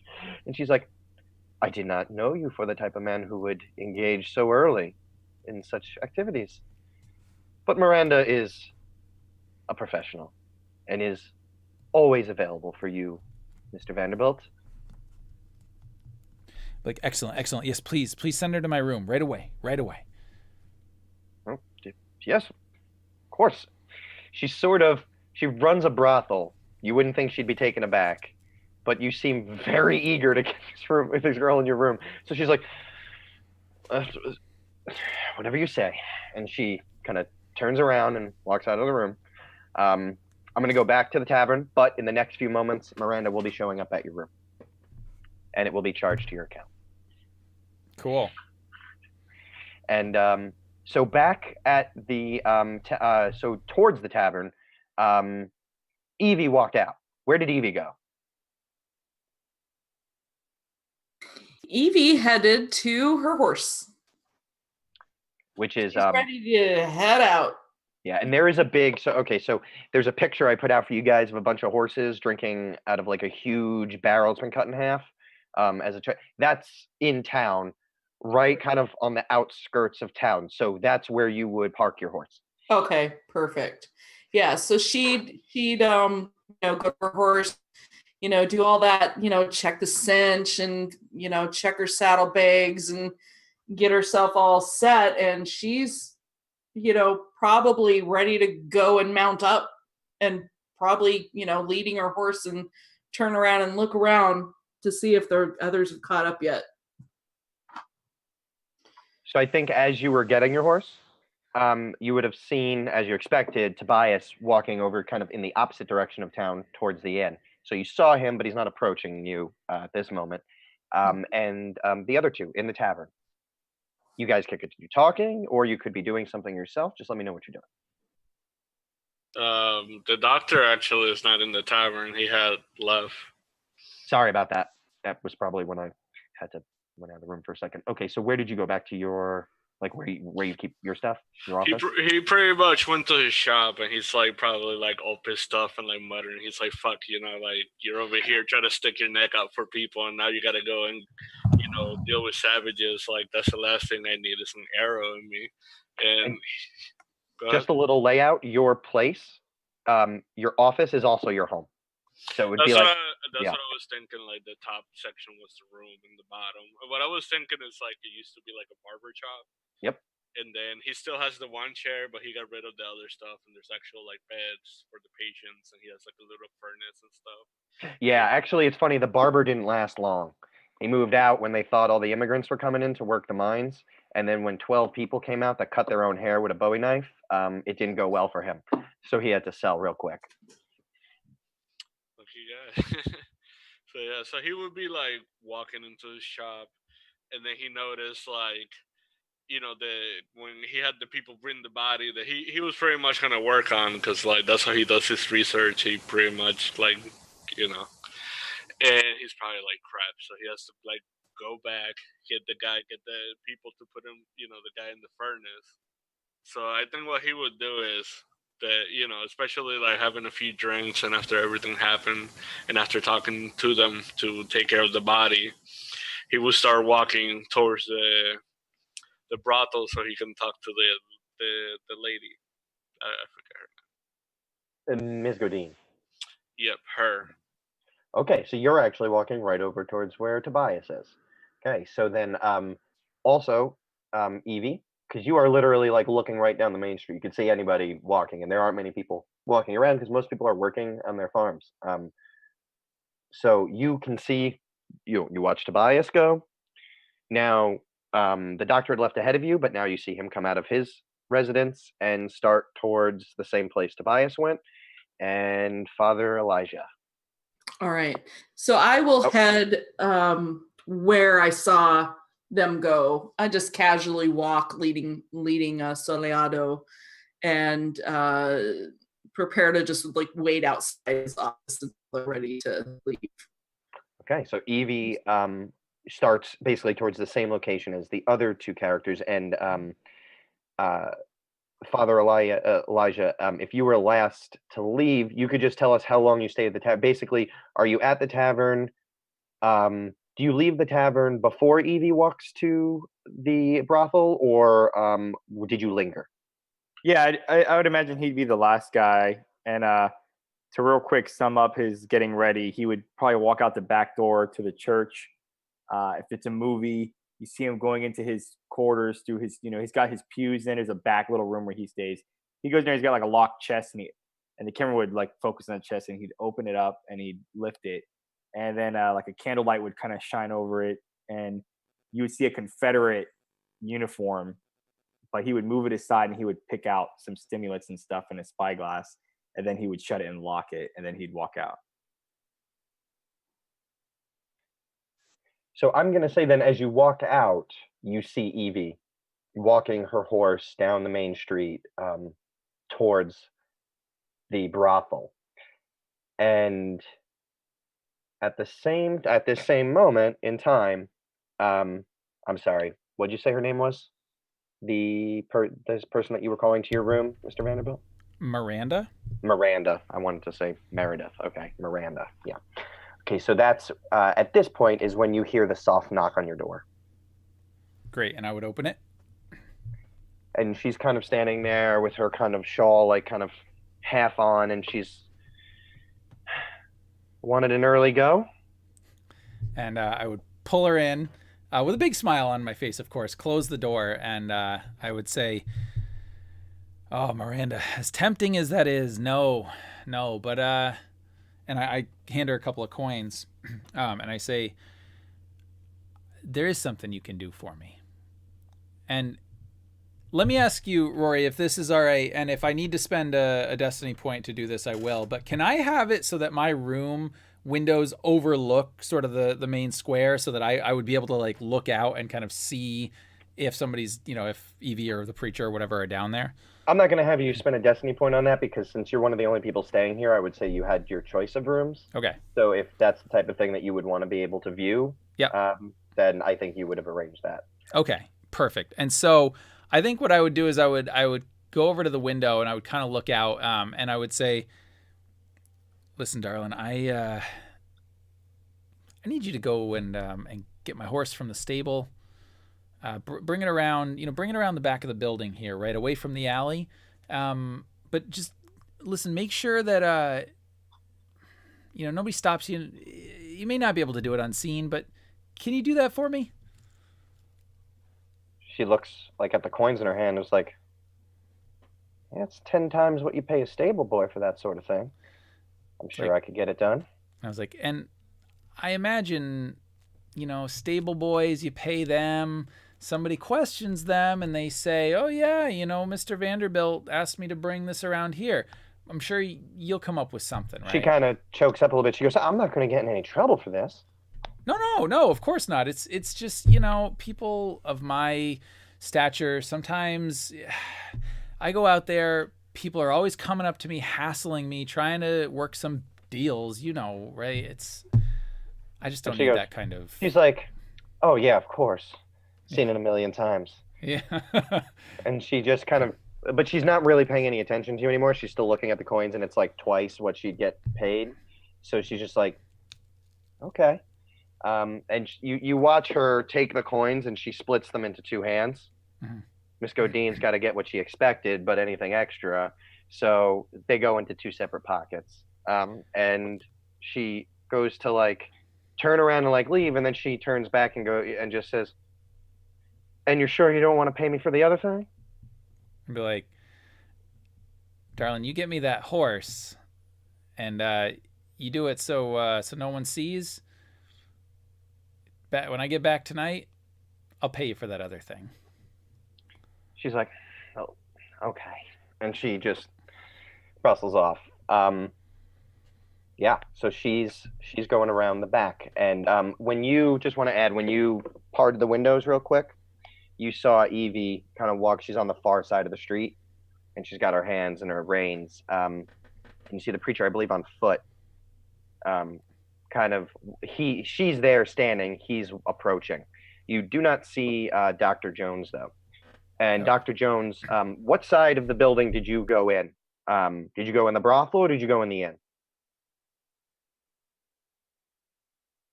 He would have probably went in the brothel knowing that she would be there. So.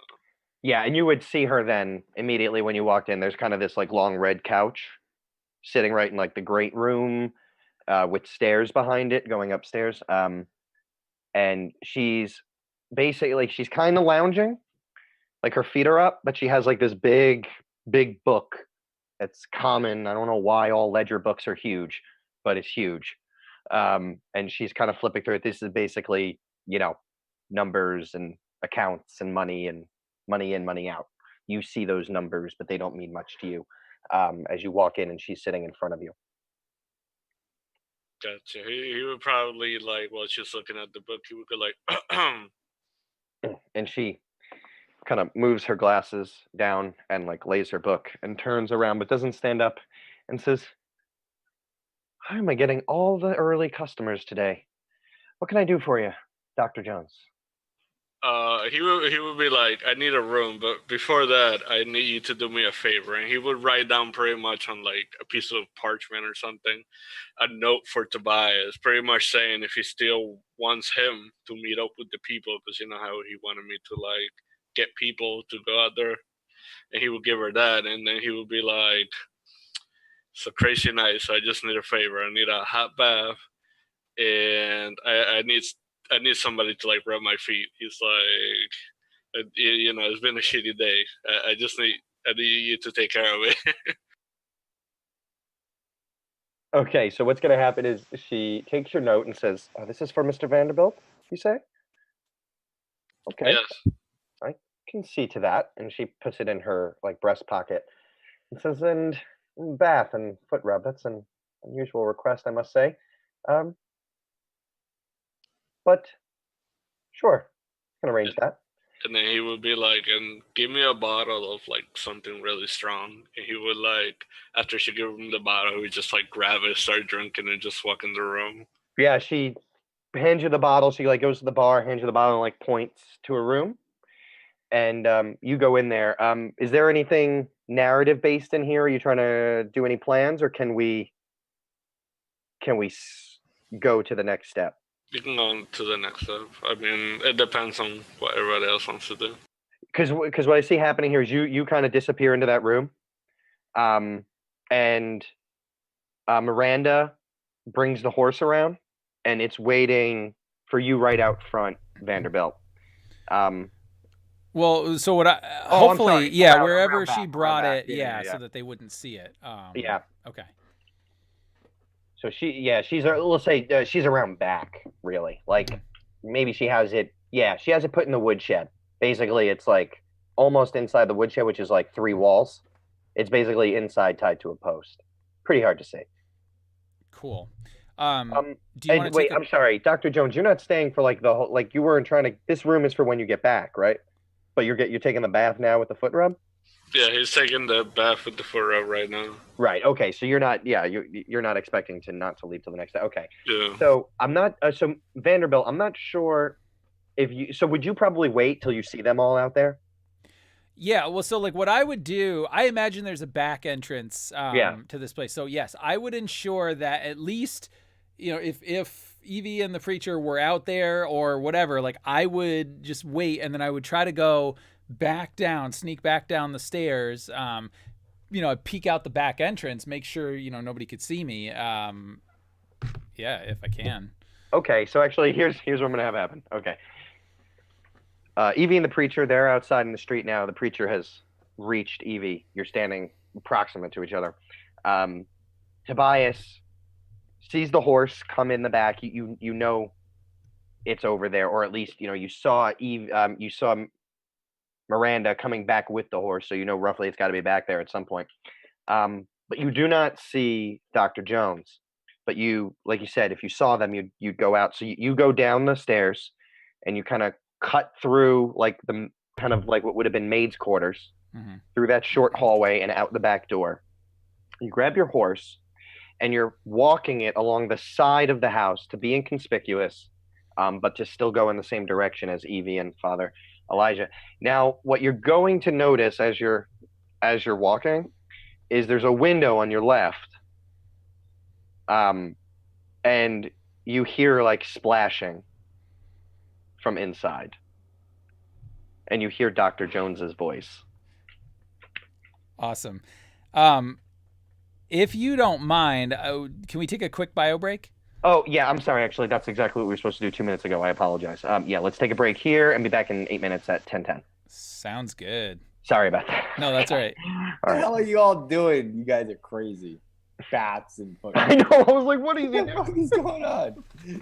All right, I'm going to use a bio break, too. Just look at it this way. The doctor thinks that he's probably going to die, so he's going to have a good night before he nights to the next day. Yeah. Not Please bad. arrest you. I'll be right back. All right.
Man, oh man.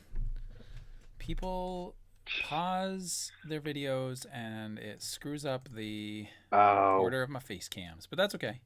my bad. No, I did it it's- too. It's all good. I always forget that Connor and Megan, like, they told us like beforehand, like, do not turn off the cameras. It'll mess up this.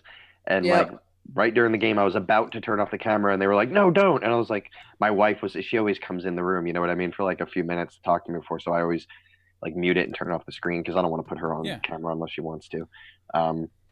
But so like I go to turn it off, and then they were like, no. So I was like, oh shit. And I found index cards, and I like folded them and put it over the camera. I was like, that's what I have to do when I'm using. There you go. That's good to know, though. So now I can plan accordingly. Yeah, that's really it. You just need like an index card to plop over Yeah. it so that people can walk in the room, whatever. That's a good idea. It worked. You know. Now I have to always remember it instead of. Yep. Oh yeah, put him down there. Luckily, the door's in front of me, so if somebody walks in, it's not visible. Yeah, Jose, you're good with the cussing. Jeez, This is Jose, your filthy mouth. this is not a PG-13 game. I honestly don't know if you could in the West. It just wouldn't feel right. Although I really wonder about what cuss words they would have used. Yeah, that's true. Yeah, we should have researched that. Mm-hmm. Oh, Yeah, well. I think it's one of those things, like, especially like you said, if a one shot turns into more, that's when you kind of go back and you start looking into curse words that are relevant. Yeah, For sure.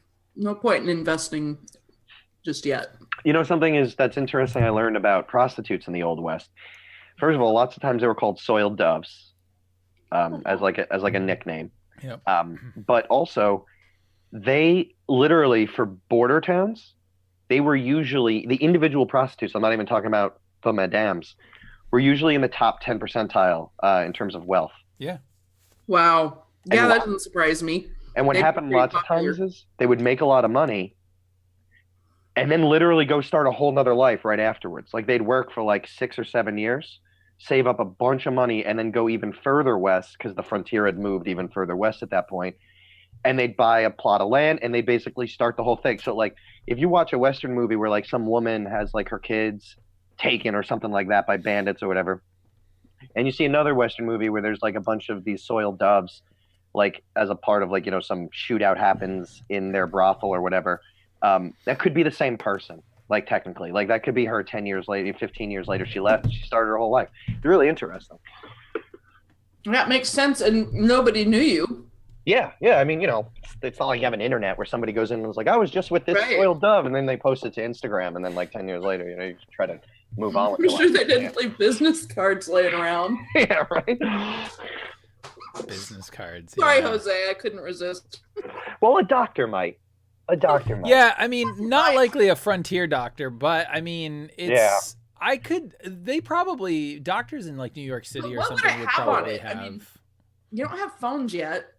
Well, no, it would have his name and, Dr. So-and-so, right? And then Mhm. probably where his practice is. I imagine back then, like your certification was essentially having more than 10 people know you as a doctor. Yeah. Like, That's probably true. beyond that, what I don't think you had to go to school in Pennsylvania to come back with a certificate that said you're a doctor. I don't think that was a thing. No. Again, in Boston, sure. Mhm. Like if you're working on the upper crust, they want to know that you went to Harvard or whatever. But out in Kansas, like if you're, someone's got to deliver this baby. Those true. 10 people said you were a doctor, so doctor it is. And Doctor, you most are. likely it was the midwife, but if Yeah, the that's midwife true. was busy delivering so-and-so's baby, Right. Doc, we need you. And then the doc Or if would it was come a and check rough it out later. delivery, the Yeah. doctor would be called in to like try to whatever, I'm sure 90% of the time they failed and Yep. the woman died. But I just mean if there was any saving the woman after a difficult childbirth, it was Yep. the doctor that did it. Mm-hmm. Okay, so Probably were was just- midwives. It was probably the neighbor wives, neighbor wife, yeah. right? I mean, Yeah. Other people that are just also have had 7 kids. have had before you. kids. Mm-hmm. So where we left off, you had heard some splish splash, someone taking a bath. Mm-hmm. And I recognize the doctor's voice. Yeah, I think you hear. Oh, ma'am, just a little lower, a little lower. It might sound very dirty. He's actually getting his foot rubbed. That's fine. I have like one goal here, and so I don't care. But I'm happy that the doctor is inside. If the window was at a height where like Yeah, no, there's a he's height, staying in a ground floor because Yeah. he's just getting a bath, right Yeah. now. So she put him in a quick downstairs room. All right, yeah. So I would like, and I'm leading the horse at this point. You said. Yeah, I imagine you went. I don't know. You could tell me. Maybe you didn't grab your horse, but I imagine. Well, no, I would have grabbed the horse. If what I'm trying to do is take the horse and like you lead it towards like the opposite direction of Evie and the preacher. Oh, I'm sorry. You are. Oh, I'm yeah. sorry. I thought you said you were walking towards them. No. Okay. Yeah. So you come out then the door to. Wow, this game is going in an odd direction. So you come down and you still pass the window, but you're literally going in the opposite direction. Which is essentially just, there's Main Street, there's these buildings, and behind them is just Kansas, or not even Kansas, because Kansas isn't a state yet. It's land. Yep. That's fine. Okay. I am going to I'm going to get on my horse as soon as I can and try to book it to ultimately my goal would be to get to the nearest railroad station so that I could leave. Okay, so right now the railroads are not very developed at all. Yeah. They're pretty far away. Yeah. And you're going to have to go east. I honestly, I have no idea of their north-south orientation. I would probably at this point maybe head up to like Omaha, wherever the nearest like sort of bigger settlement is. Just Omaha is definitely a bigger settlement, but there's no train there yet either. Yeah, that's fine. I would still probably head there. All right. Yeah, but my immediate goal is to get away from this place. Yeah. Okay. So you are okay. Wow. I want to use a story point. Yeah, go ahead. Use it. I don't even know how I'm going to use story points because I don't even know if you're playing against each other now or not. I'm not sure. No, I'm just like, I mean, company men are coming. I'm getting the hell out of here. Yeah, that dude's dying. Yeah. Let's see. How would this story point make sense? Yeah, I should say I'm fine with you using a story point, but yeah, you seem interested in making it make sense. I am as well. Okay, so he's escaping out now. I'm imagining this town is super small and it's like literally one road and like a couple buildings on the left and a couple buildings on the right. Yeah. I mean, essentially, because the town is a little bigger than that, perhaps. Like there's farms on the outskirts, but town is a loose name. Like really, it's a main street with these buildings like you described. And when there's events, those people from the outskirts come in. But that's essentially the only thing tying those people to you. So, yeah, you're right. After these buildings, it's essentially Badlands. Okay. But there's probably also, the farmers out here. There's a few farmers north. There's a few farmers south. The direction he's traveling, I'm assuming, is west? No. He said he's traveling towards Omaha. So he's heading north. The street runs east-west. So Gotcha. He's on the north side of the street. You guys are on the south side of the street. And he's leaving north. Okay. Would it be practical to maybe see him? At some point, you will. Yeah, I would fully expect you'd be able to see me. My goal is to get enough distance. Yeah, I see like the horse, like him gallop, like. Yeah. So what I would probably do is, if you wanted to flip a story point, if you flip a story point, you can say that you see him basically at any point because you're using a story point to do it. Otherwise, because nobody's perception is crazy high, Evie's is fair. I would say that I'm just going to pick like a point based on all your perception that you'll see him at. I want to imagine like I'm saying a prayer and like the sun, like the sun flare of a lens, like, and then I see this like guy on a horse and I see it's him and I happen to know. And I say, our son is ambitious. He takes off without us. He is truly a warrior of the light. Like, I'm assuming he's like trying to head there and maybe he just like got confused and disoriented. So I kind of like to my horse and so because you flipped the story point, I'm sorry, Tobias, but basically he must catch a glint of you just as you're basically like 20 feet past the back of the building, probably thinking you're about to get away. Mm-hmm. But the story points flip that he sees. So they're not far behind when he notices this. About 100 feet total. Vamonos? We are off to do God's work, and then I'll just like start gallivanting after. Now, do you have a horse? Did you buy a horse? Oh, you know what? I don't. So I'm gonna get on Evie's horse. I'm just gonna like grab her and like flip on it. Okay. Yeah. So, Evie, I'll leave that up to you. But the father is trying to double ride El Soldado. Well, if I'm already on when you try to get on, you're probably fine. Oh, yeah, good point. She wasn't on her horse when you said that. So I don't. You're muted, Anthony. You're muted. Oh, sorry. I would be motioning to her to like get up. Yeah. Okay. After you. I will get up. ¿Dónde está tu caballo, padre? Where's your horse? It is here. You have given it me a ride. Oh my goodness. All right. When Father Elijah needs, the Father provides. So I put a hand down to help him up. Thank you, my Hold child. on. And I send him off at a stiff canter.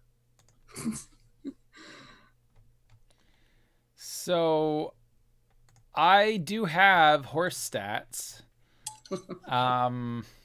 You son of a bitch. Oh, how did you do that? I didn't know where to do that. They're in the book, or in the PDF, and I took one because I think you get one if you're from the city. Yeah, but where do you put the stats? Oh, I did it it's under companion sheet, I think, and then wait, where did I put it? Okay. Oh, I can't. I don't remember what my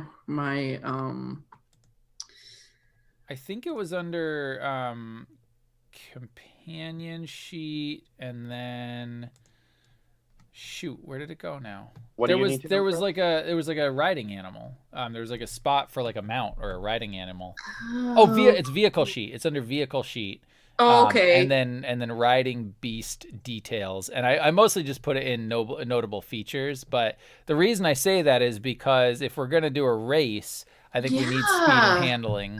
Man. So that's based on horse breeds? Yep. Yes. So I have an Appaloosa. You spent 100. So do you know how much you spent on yours, Chris? Well, I took the obligation that gave me cash and a horse, and yeah, me too. Oh, so we probably both have an Appaloosa. Probably both have an Appaloosa. Then. Yeah. Unless you added extra cash to make it a better horse. But I'm riding with one rider. I would prefer to add cash because I was thinking Mustang. Because Mustang is a lot of extra money. Well, that's true. Mustang is an extra 150. It's 250 to be riding a Mustang. That's probably not reasonable for her. If you added 50, you could have a saddlebred or thoroughbred. That doesn't fit. I see her having more like a quarter horse or something, but a quarter horse would be an extra 100 for the quarter horse. Now, a thoroughbred would probably not be too bad for your. So you could have easily stolen a horse. So I feel like any of these horses is probably possible because they're not necessarily like you didn't necessarily rope a horse. You could have stolen anybody. Well, maybe it's more fair at this point just to stick with Appaloosa, I guess. Yeah, if you didn't put any money into it before, then you probably I didn't. No. I kind of knew I wanted to, and then I kind of forgot about it. So now, can someone? Because I do not know this. I'll be honest. Encumbrance. It just has a number, like 8. Yeah. But I don't know how that corresponds to like holding 2 people or holding a lot of gear. I didn't read that part in the. I don't know if that's in there. I'm not sure how what the encumbrance of a person is, but that's more. They tell you because it's more for goods. Right, it is. It's for gear. I would the way I would do it if I were GMing is I would impose a setback because they have 2 people. Yeah, I probably will because I'm going to assume you probably have because you're a bandit, so you carry all your stuff around with you. Yeah, right? exactly. So I'm going to imagine that you have your horse basically almost at its encumbrance. So with the extra Yeah. rider, you'll just always have a setback to make it easier. And we'll just use Yeah. that as the rule. You're just going to use a setback every time. That sounds fair. Cool.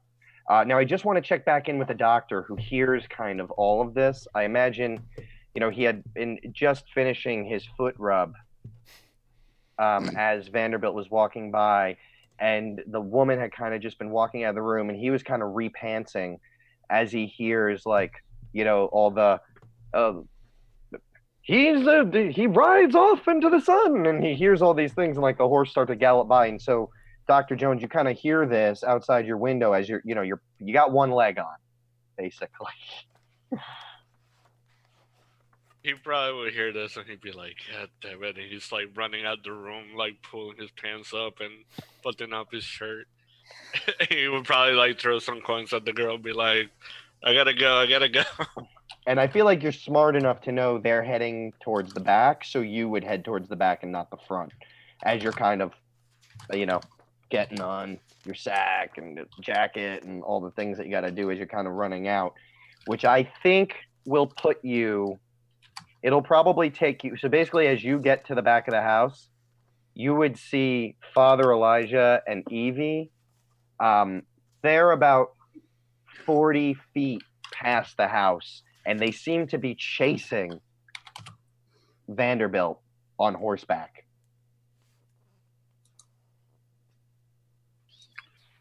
He would probably be like, oh God. And I think he would probably try to find like is there any stables or anything nearby? Not where you have a horse, because you don't own one. Well, I know I don't own one. Well, there is the water hole just up the road where other people tie their horses. But you'd be go there. Okay, so I'm going to take you separately. You see them riding away, and you're like, shit. I don't have a horse. I don't know what's going on. So your immediate response is to run towards where other people keep their horses.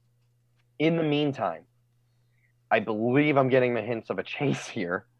And so let's do that.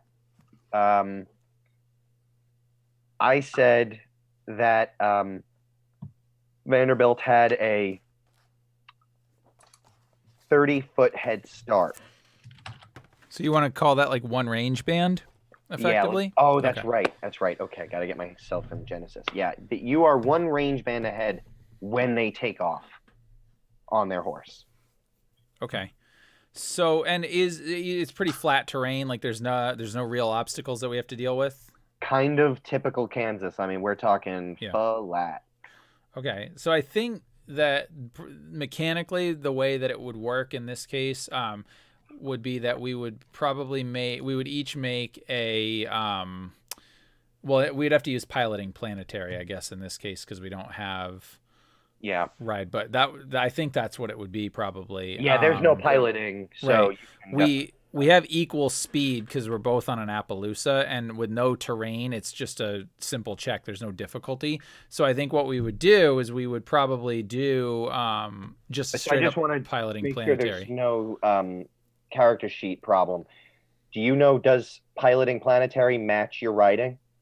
You should just check that. Riding is agility based. Right. Okay, but I just mean her character might have riding, and I don't know if the sheet would have been well, then in that case, if you put riding on your sheet as a so just double check. I don't know. I took it as a talent. I see. Okay, so you do have a riding skill, but you took it as a talent. So just make sure. Then you might have to manually apply whatever that gives you. That's in combat, right? The talents. Yeah. Well, I did mounted combat, so that's not the same thing. That's not the same. That won't help you. So I think I think the way this works, because it's basically like page 240 or something of the Edge of the Empire core rulebook is the chases, but we would each make a check, and because I'm running, if I get successes, I either stay ahead of them or I gain a range band. If they get more successes, they would gain a range band. I'm not sure how many successes it takes per range band, but it says they each make a piloting check. It's a piloting simple check. Yep. And then the one with the most, yeah. And then I think you gain one range band, and then like if you have like Yep. If like, whoever wins moves one range band. Yep. And then if I get beyond extreme range, then I would win. Or obviously if you catch up, then there can be a thing. So okay. Yeah. All right. So why don't you guys do opposing rolls? Cool. And I think what I would do if you're imposing a setback because there's an extra person on them, what I would do, don't add it to your sheet, Rory, because then that'll do it to everybody. Yeah. I'll just back off of that and just make sure you guys add that setback. Yeah, but Chris, if you're gonna make the piloting check, then add the setback on your dice pool up at the top, and then you can still roll your piloting planetary in this case. All right. Well, at the sake of being a glutton for punishment, can I use that last light side point to upgrade my check? Because I'm motivated to get out of here. Like, my goal is to leave as fast as possible. But I don't know. You can. Okay. However, I'm going to upgrade theirs with a dark side point. Okay, that's mean, but I understand. I'll put the upgrade on my sheet. And yeah, each of you manually do that. You know, you add the upgrade on yours. So I put an upgrade still in the yellow though. Yep. Yeah. So you don't want to click the yellow, but underneath the green where it says upgrade, click that one to a 1. Yeah. Oh, okay. Gotcha. Yep. So then the setback I was supposed to put in downgrade? Nope. The setback is a setback. So the setback, you actually click the black dice up to 1. Yeah. Okay. That would be if it was, okay, I get you. Black dice 1, upgrade 1, and then your skill. Yep. And then we'll do piloting planetary. This is going to be sad. Oh, God. Oh. Come on. Did we get the same result? God, the same results. So I think that is where we stay the same, like gain distance. So you guys are going to move in that turn 30 feet away, but you're staying the same 30 feet between each other. Yeah. Meanwhile, the doctor, just so you know, so in the time that they travel 30 feet, so you're moving, but it's obviously, it's got to take you longer to reach the horses because it's got to take you longer to move 30 feet than them because they're on horseback.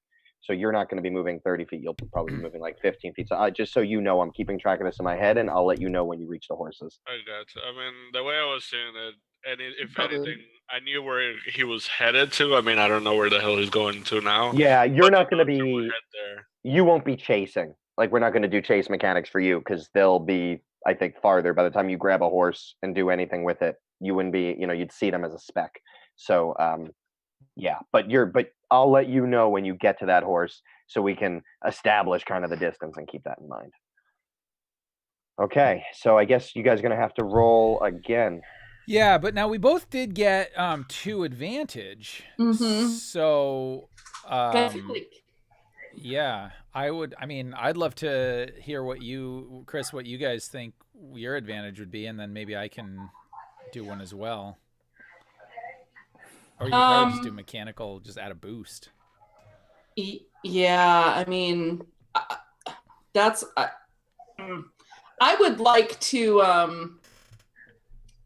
I would like to use it as a boost. I think, like, she rides a lot. She spends a lot of time in the saddle. She's very skilled, probably more so than So.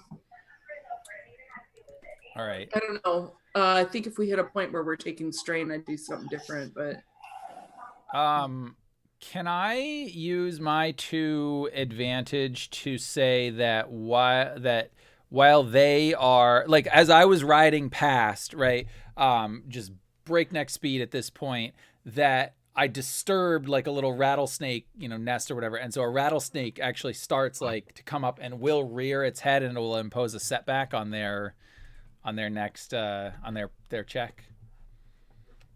Yeah, I mean, I don't think their horse is in any risk of getting bit. But No, it's a right, little- but I think a horse seeing a rattlesnake all of a sudden, it might just make it that much harder. So No, I think she's going to see it ahead of time and have to move herself around it to Go avoid around the it. horse yeah. getting. She's so in tune with her horse, she knows he'll get freaked out if she doesn't steer it. So that's what she does. Okay.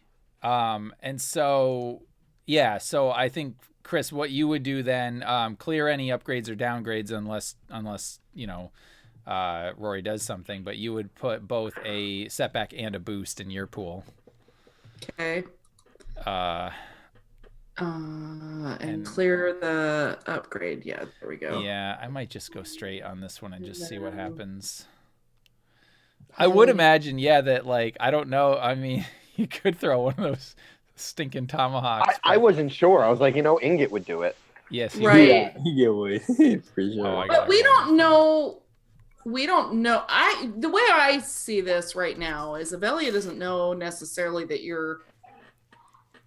I don't know that she is convinced yet that you're taking off with, leaving and not doing this, right? So you're thinking, he's going. We got to catch up long to him. to figure it out. Yeah, I was going to say probably one more check and you'd know, he is definitely, this is what it looks like when someone rides away from me. Yeah, exactly. So I think right now I guess I'd say she's given him the benefit of the doubt at this point, but. Well, and it looks like I won this round. Oh, you did. Yeah. Oh, wait. Oh, I didn't even see that. Yeah. Oh, because I'm looking at the wrong too many screens. I didn't either. I was so busy. Ah, yes. Okay, 2 advantages to a success and an advantage. So, so you are going to move another range band ahead.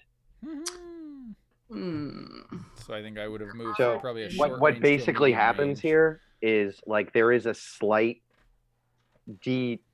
I can't think of the word now.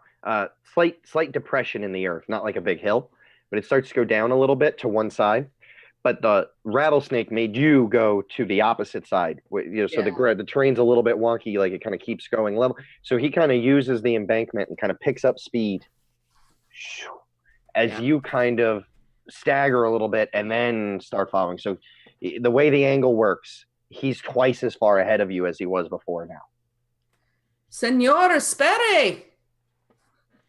And I think I would definitely use my speed and my realizing that I'm pulling ahead. I would kind of kick the spurs just a little bit harder, just to urge on the horse a little bit more, so that next turn I'll get a boost dice using my 1 advantage there. And I think when Avelia sees that, she would call, try to have a conversation with Padre. Padre, he is leaving. He is trying to escape.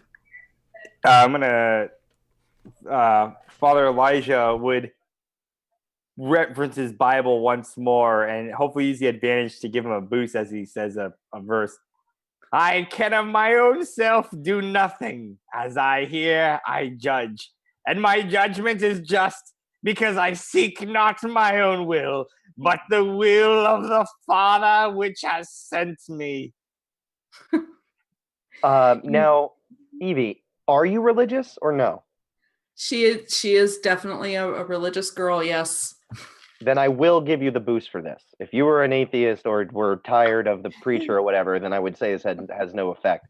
But if you believe a preacher can ask God for help and receive it, then I will give you the boost for that. Okay, cool. But this is the last one. Like if he wins again, he's out of range. Yeah, he's out of range. So we chase. See. Yep, I still have my setback. I should be good to go.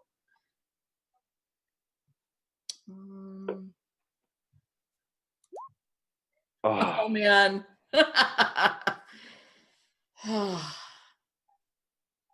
right, Tobias. You're on mute, Sam. All right, I'll get my boost here then for that last one. I don't want to tempt fate. I'm not going to use the light side point. Okay. Jeez, so- Father, what do you eat for breakfast?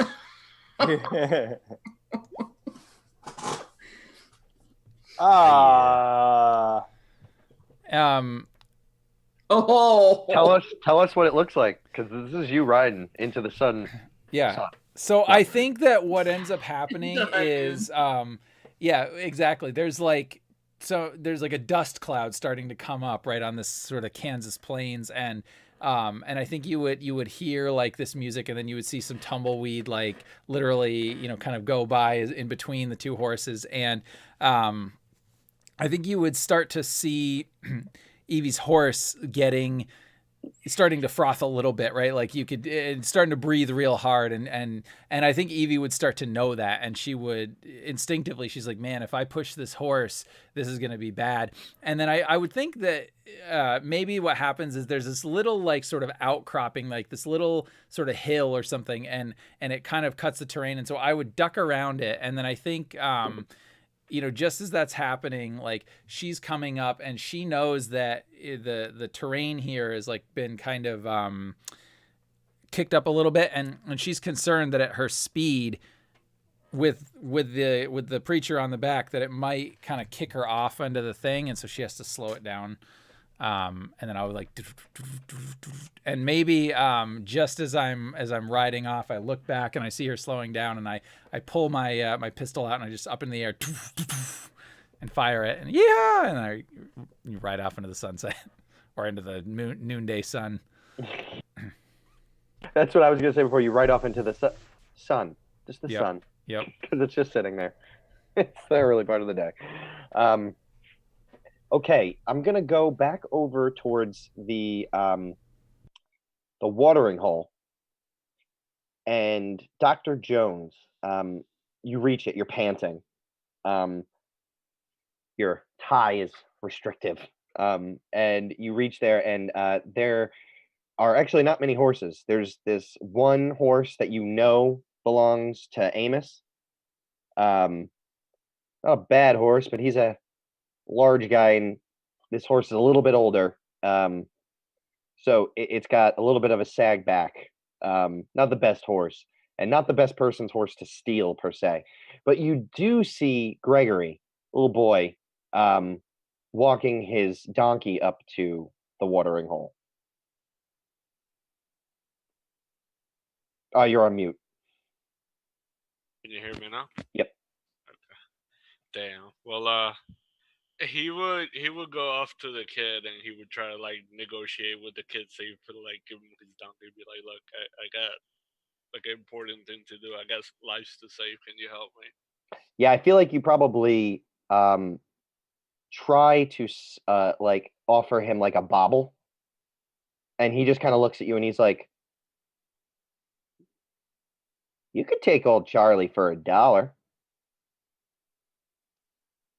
He'd probably be like, damn it. And he would like grab it and give it to him. And he'd be like, give me the damn donkey.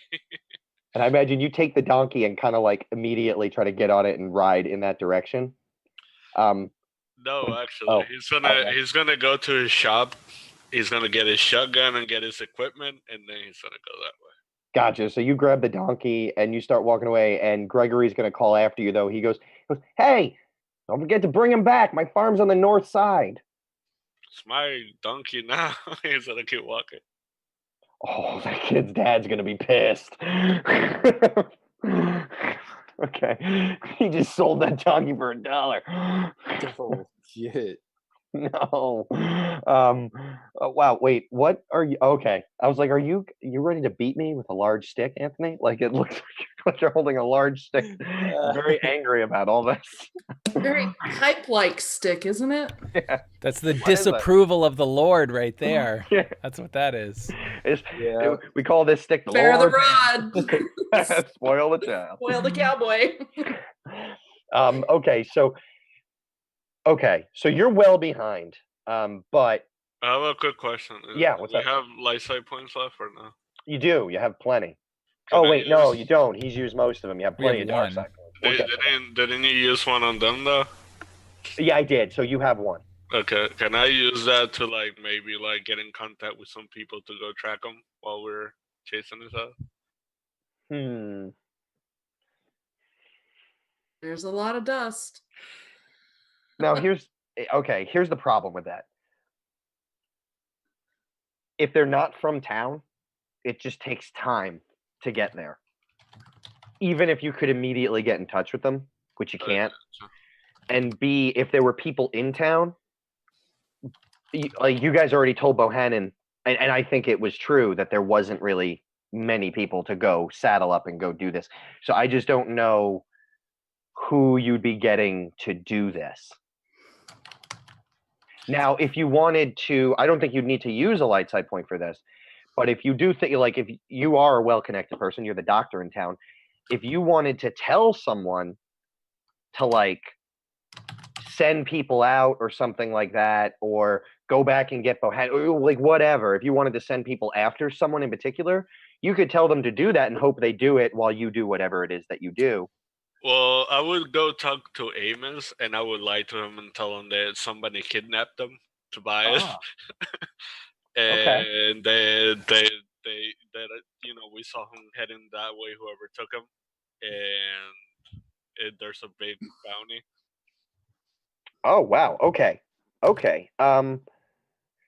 All right, so do you want to roll to get him to believe you? Like to have him understand the severity of this situation, or do you want to flip a light side point to say that you do that? My chances would not be too good, so I'll flip the point. Okay, so use that last light side point, but you guys got a lot of dark side points working ahead of you, and we haven't even had the encounter. Okay, or any encounters. It's been interesting. It's a fun role play. A lot of shouting. Okay, so yeah, so all right, that's all going to happen. I need to know how Father Elijah and Evie respond to being left in the literal dust. So Evie pulls up her horse.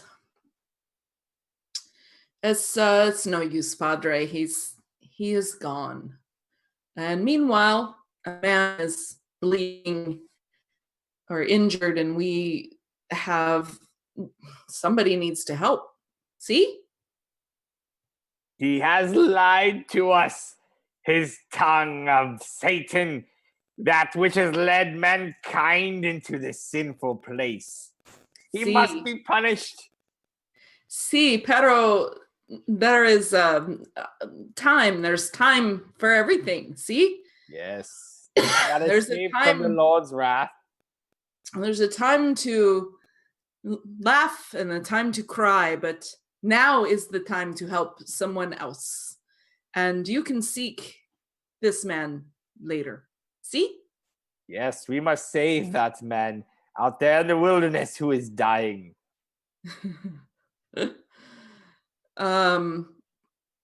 We should dismount, see. And so she kind of gives you a shove to help you down. He'd get off the horse. He wouldn't want to die. He dismounts. She just, swings a leg over his withers and slides off, lands on her feet, and starts leading the horse back, giving that rattlesnake wide berth. I want to throw my tomahawk at the rattlesnake.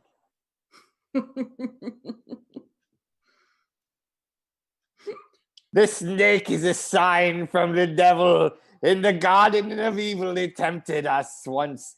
It shall be slain no more, evil spirits. What is your proficiency with your ranged weapon? With throwing weapon. You know what? I guess I wouldn't want to throw. I'd go up and just like whack it. Okay.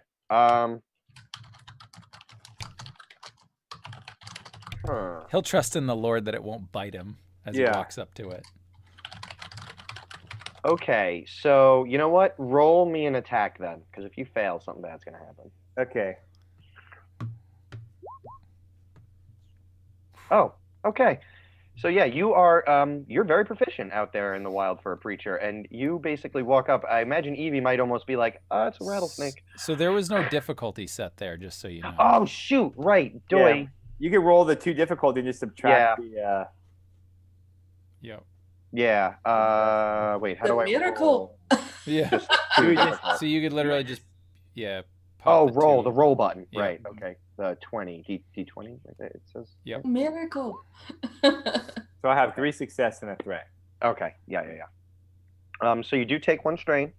Okay. To do this, but yeah, you know, Evie's a little bit like, oh, that's a rattlesnake, and I imagine you kind of walk up and like the rattlesnake was like kind of sitting there, like looking the other way, rattling its head, and as you come up, it whips its head around, but right as it does, you were already swinging, like, and the tomahawk thuds into the dirt, and the head kind of and kind of rolls off, and you're sitting there with the dead rattlesnake, and then Satan has no power here.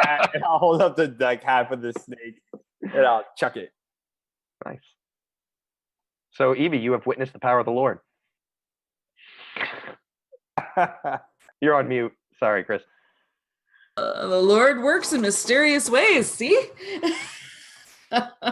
So now, if you guys are walking the horseback, you're gonna meet up with Doc Jones, who's kind of just getting out of town as you guys are kind of heading back in.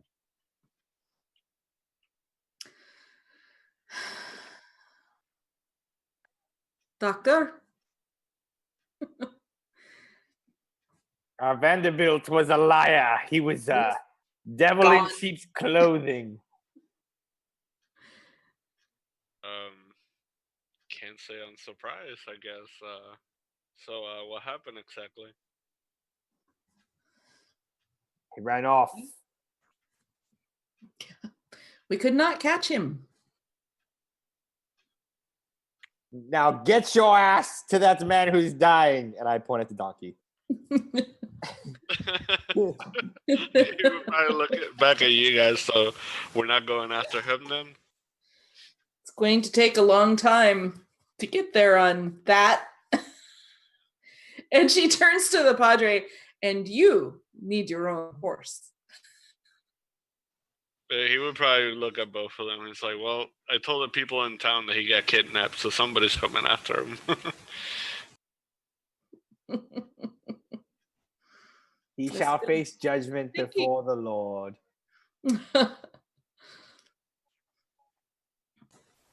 Yeah, he would probably like get back in the donkey and probably just start going the other way. He's probably like, shit, what am I doing? So you guys are riding off towards the injured man. Yep. Two to one horse, I think one on an ass. At this point says, you two, you go. There's no dinero, no trabajo. The gates of heaven shall be opened to you for this deed. The riches of earth will be far beyond your imagination there, my daughter.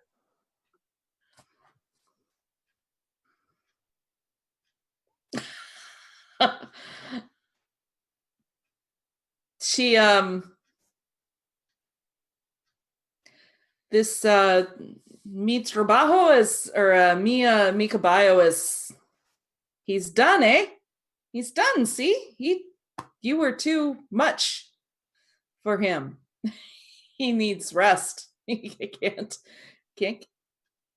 get there. This is a trial, my child. The Lord tests us, and we must persevere.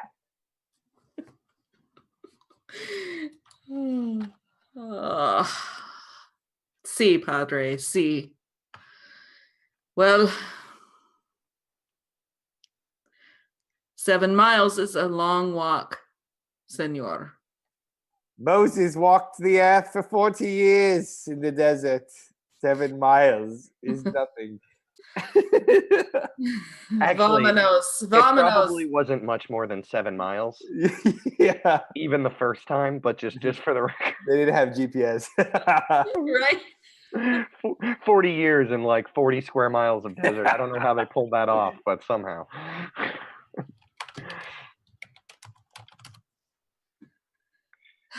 Vamonos. And so, she'll just tag along then, hoping for a chance to drop out. I imagine too, though, she is maybe thinking like maybe that Bohannon, if you delivered him to him, Mhm. would give you were there for the whole conversation. Right. You heard that Bohannon was willing to pay. You heard that he was willing to ride, but that Vanderbilt sent him off and told him he had it all taken care of. Right. So you also know roughly where he is. So you kind of have all the pieces of the puzzle, but there's no deal in place. So I'm really leaving it up to you because some bandits would just be like, like you said, Right. no dinero, Right. no, that's it.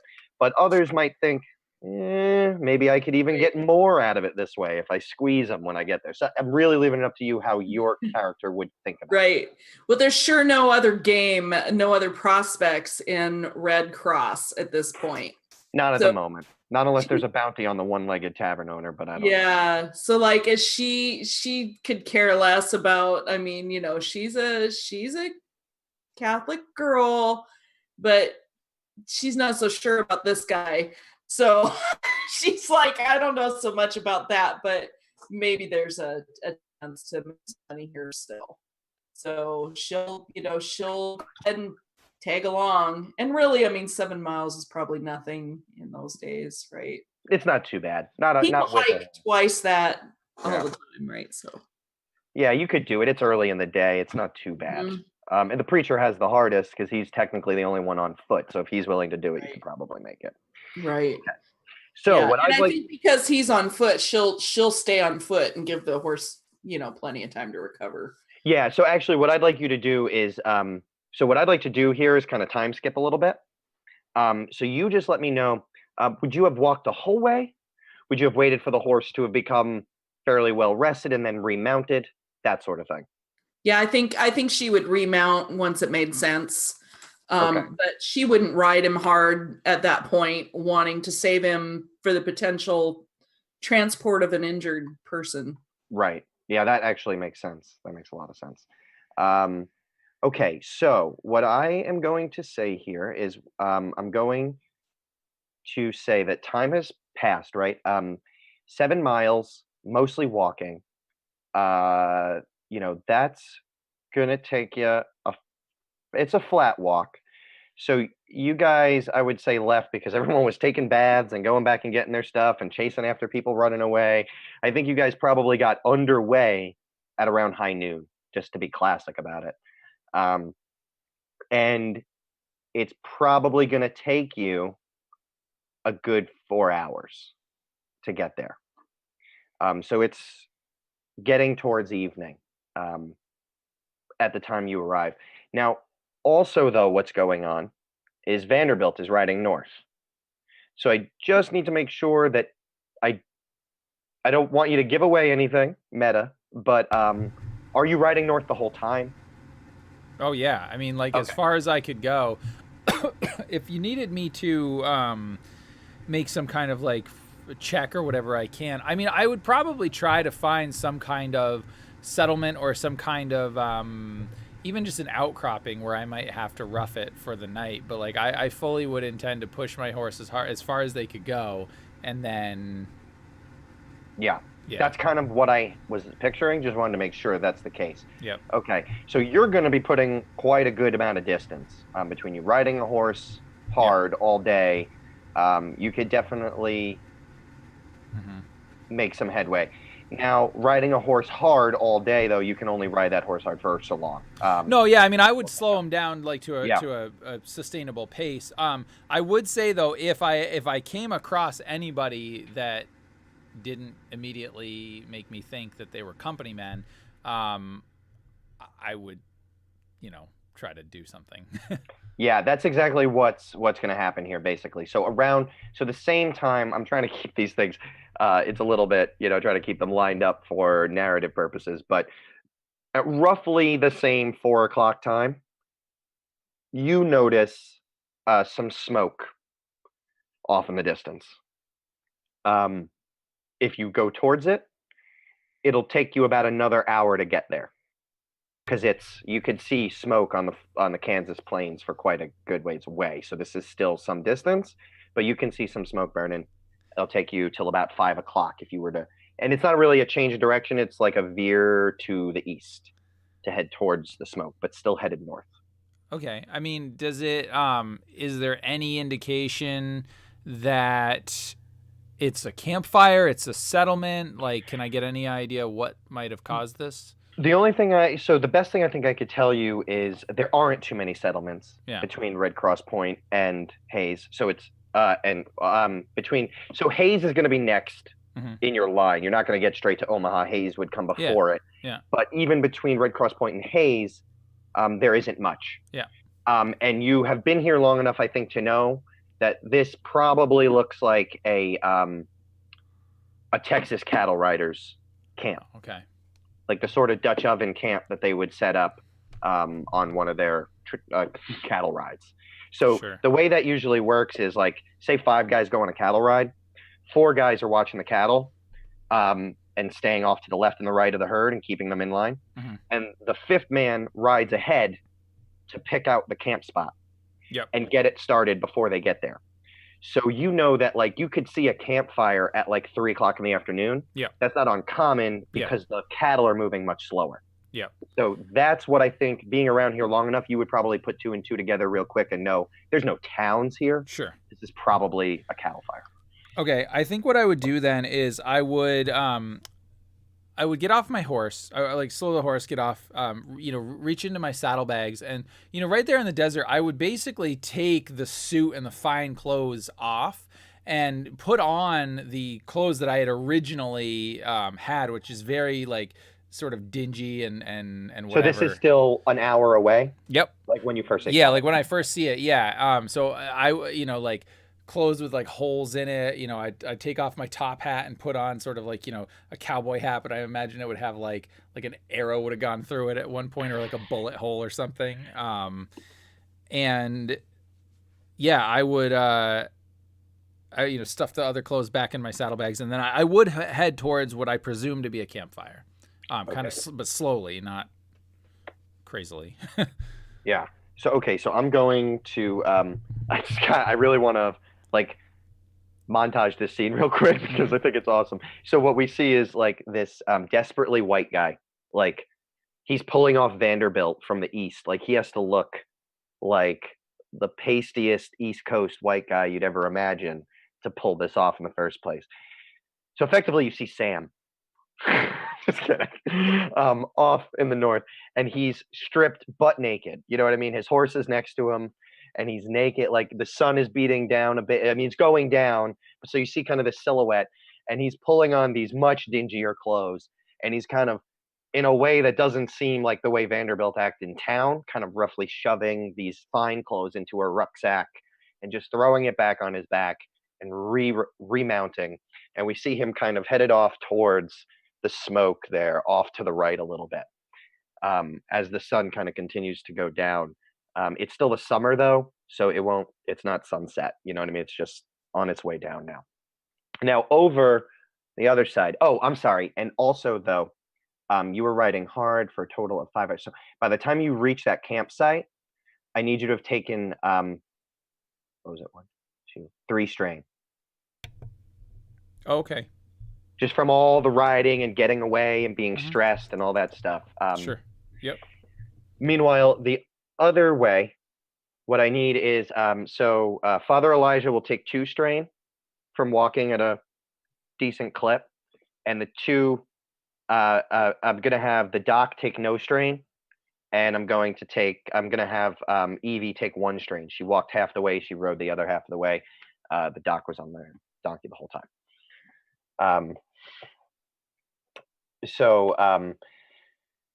You guys are coming up with that strain towards what you recognize to be that single tree with double rock outcroppings.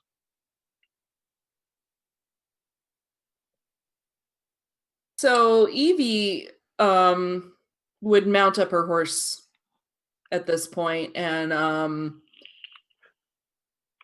try to find a vantage point, I guess. Well, it's probably not much of that around here, but she I would just say the best vantage point is probably the rocks themselves, in which case you wouldn't want to be on the horse because it would never Right. climb those rocks. But all so right. if you need a vantage point, that's where it would be. If you need to be on horseback, then that's fine too. That makes more sense. So she'd climb up on the rocks and kind of look. She wants to scout to make sure to see if there's any sign of whoever attacked these guys in the first place. Like,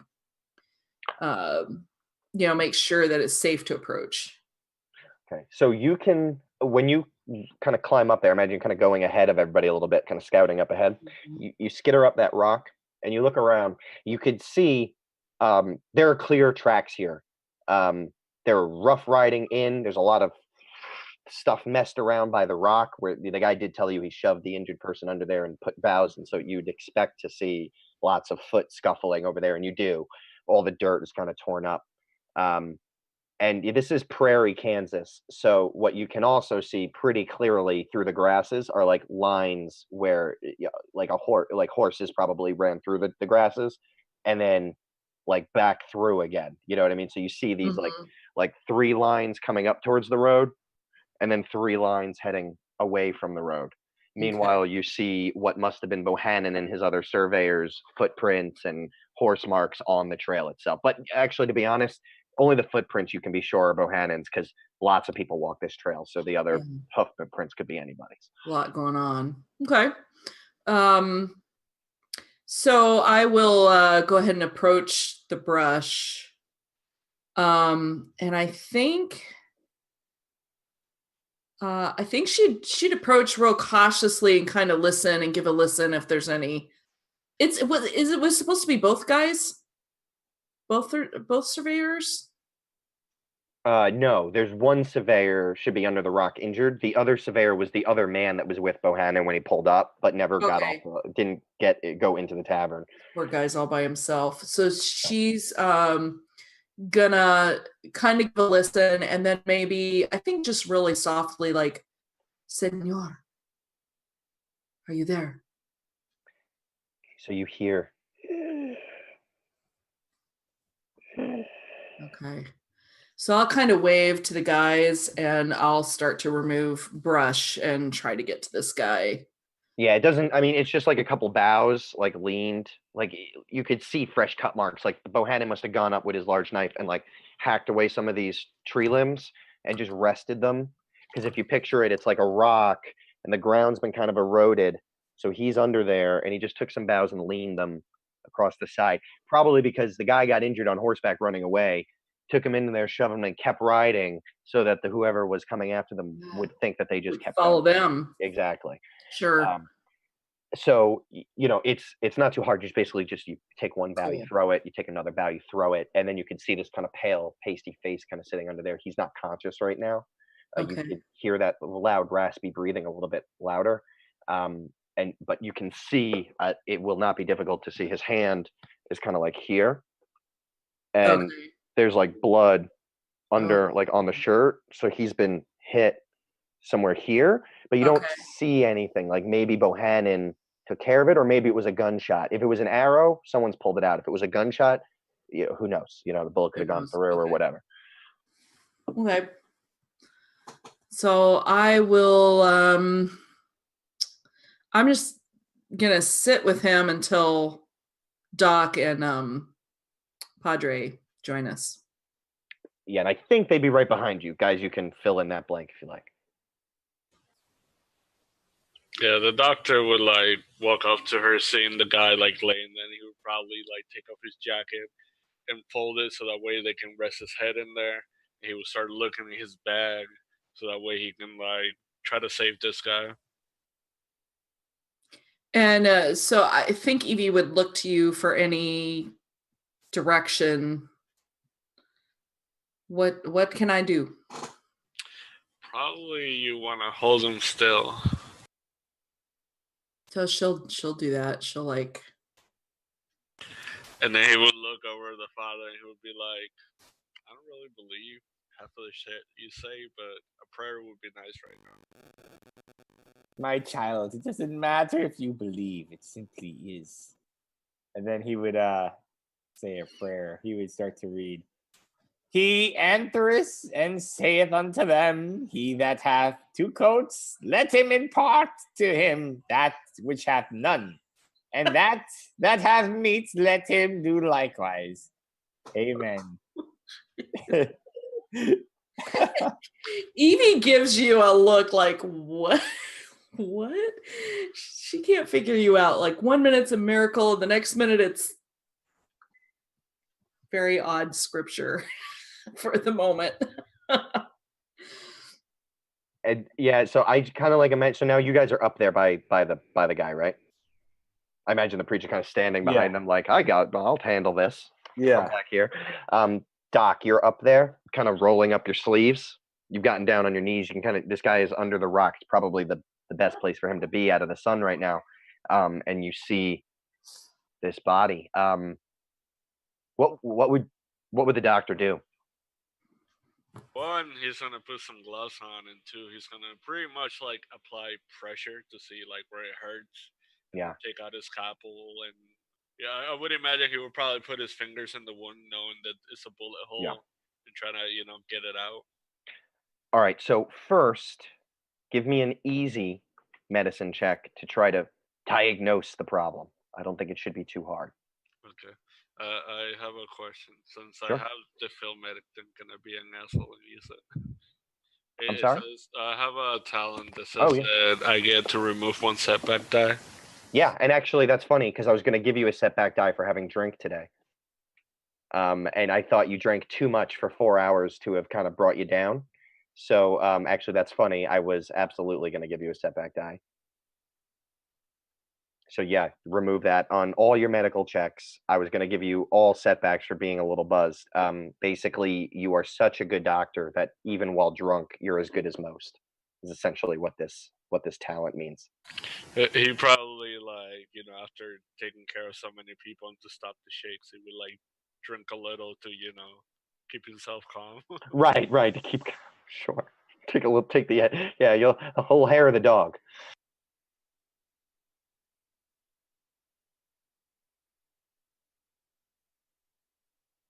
Okay, so yeah, you are able to see that this was a bullet shot, and it does appear to have gone straight through, which means there will not be any surgery required. However, this man has lost a significant amount of blood, and it's been a few hours. There could already be parts of there could already be sepsis, or there could already be infection setting in. Gotcha. I think he would since he got his med kit and everything, he would let him know that he can save him, but he would probably that's what I was thinking, like give him some blood, but they're gonna have to watch me in case anything happens. Okay, so blood transfusions in 1868. They don't got nothing like that. They do, but you wouldn't have. I don't think you'd have that stuff here. Like the needles then were larger, and it would have been attached to like hosing. You probably would keep this at your office, like next to a chair that you would do a transfusion in, and it's not common. I do think that there is medical checks to be had here to stabilize him, but it would mostly be cleaning and bandaging at this point. I'll definitely do that. However, a transfusion might be in his future for sure. Or you could pray.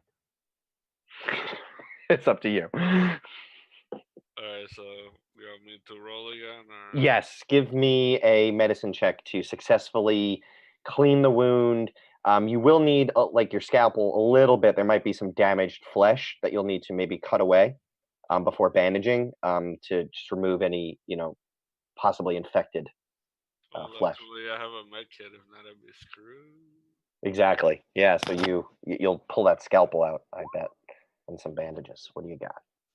Oh, that was close. 2 threats on there. Okay. So yeah, so you got that. Oh, don't worry, dark side's happening. So you basically it takes about 35 minutes, I think. You're sweating. Part of it's the drink, part of it's the heat, and you're cleaning this man's wound out. And right at the end, so you basically use a scalpel. The man's unconscious and he's not waking up, which is probably a good thing at this point. And you're able to cut away the flesh that looks singed from the bullet and is like perhaps a little bit dirty looking. After he pulled his shirt away, you ripped it there, and then you take some of that alcohol from your flask and you pour it onto the wound to kind of finish the sanitation process. And all of a sudden, and the man jumps, like he sits up and he bangs his head against the rock because he sits up so quickly. It falls back down. He's like, "Who are you? What are you doing?" And he's just, I mean, it hurts like hell. You just poured like grain liquor onto an open wound. Oh, can I inject Absolutely. something here? Yeah, you should. You're right behind him. This is. I just want to. Oh shit! If I would like to maybe use it if I have to use story point for this, but this is too good. This guy's name has got to be Lazarus. So then the preacher Yes. can like say like, oh, it's like he could go off about it. No, there's no story point needed for that. I didn't have a name for him. I like to name people as we go or let people name him, so that's fine. His name is Lazarus. My child, what is your name? And he's still gasping. Preacher. Oh God, I'm dying. Lazarus, my name is Lazarus. Ah, Dr. Jones, you have done it. Brought him back from the dead. This truly is an omen from our Lord Jesus Christ. Blessed be his name. And I'll take a little holy water and start sprinkling it everywhere. This is hallowed ground. As you say this, you may have noticed I flipped the dark side point. Evie, you hear it first before you see anything. 3 horses, sounds like, galloping, hoof beats on the ground. Senors, shh. I hear. Listen. This is the sound of angels coming to our assistance. Trouble. And I will get up quietly and go out, pistol drawn. Actually, grab my rifle out of my saddlebag, or what is that, side holster? Yeah, side saddle. And find a spot, like climb up on the rock and like lay down with my rifle, looking to see who's coming. Okay, roll me a perception check. It's going to decide how soon you see them. There's a bit of, depending on how, there'll be reasons why you don't see them if you roll poorly. Right. Oh man. And that's my favorite part of this system. All right. You know what? I'm just gonna roll it. I'm not gonna worry about it. Oh wait. Oh, nice. Oh, I didn't. I did. That's fine. Oh, you had your boost on there? I still had the boost and the setback. Okay, that's okay though. I mean, the setback should definitely be there, because if you think about it, like this whole scene would be distracting as hell. Yeah, with the preacher doing his thing. And it was actually blank anyway, so it didn't. We'd have an extra. Yeah. So it's all good. So all I'm gonna do is add an extra threat because the boost shouldn't be there, so the advantage wouldn't have canceled out one of these threats. That's fair. Yeah. Cool. So it's a success and 2 threats. So you're going to take 2 mental strain. You're staring into what is kind of like the wind had kicked up, and there's a bit of dust flying around. And as a result, it was a little bit hard for you to see, but you knew that like you could hear it, and so you were staring and straining. And you, with 1 success, you see 3 riders kind of come out of the sand dust storm, and they are. Sorry, what did I think in my head? It was a failure. You only see them at 60 feet. 1 success is 80 feet. 2 success was 100 feet. Okay, so you see them at 80 feet away. Okay. So that's 2 range 2 range bands, I believe. So I whisper back to the group, tres hombres coming fast. And I take aim on whoever looks the most important. I fair. don't shoot. I just take aim and prepare, not knowing, what their purpose is in being here.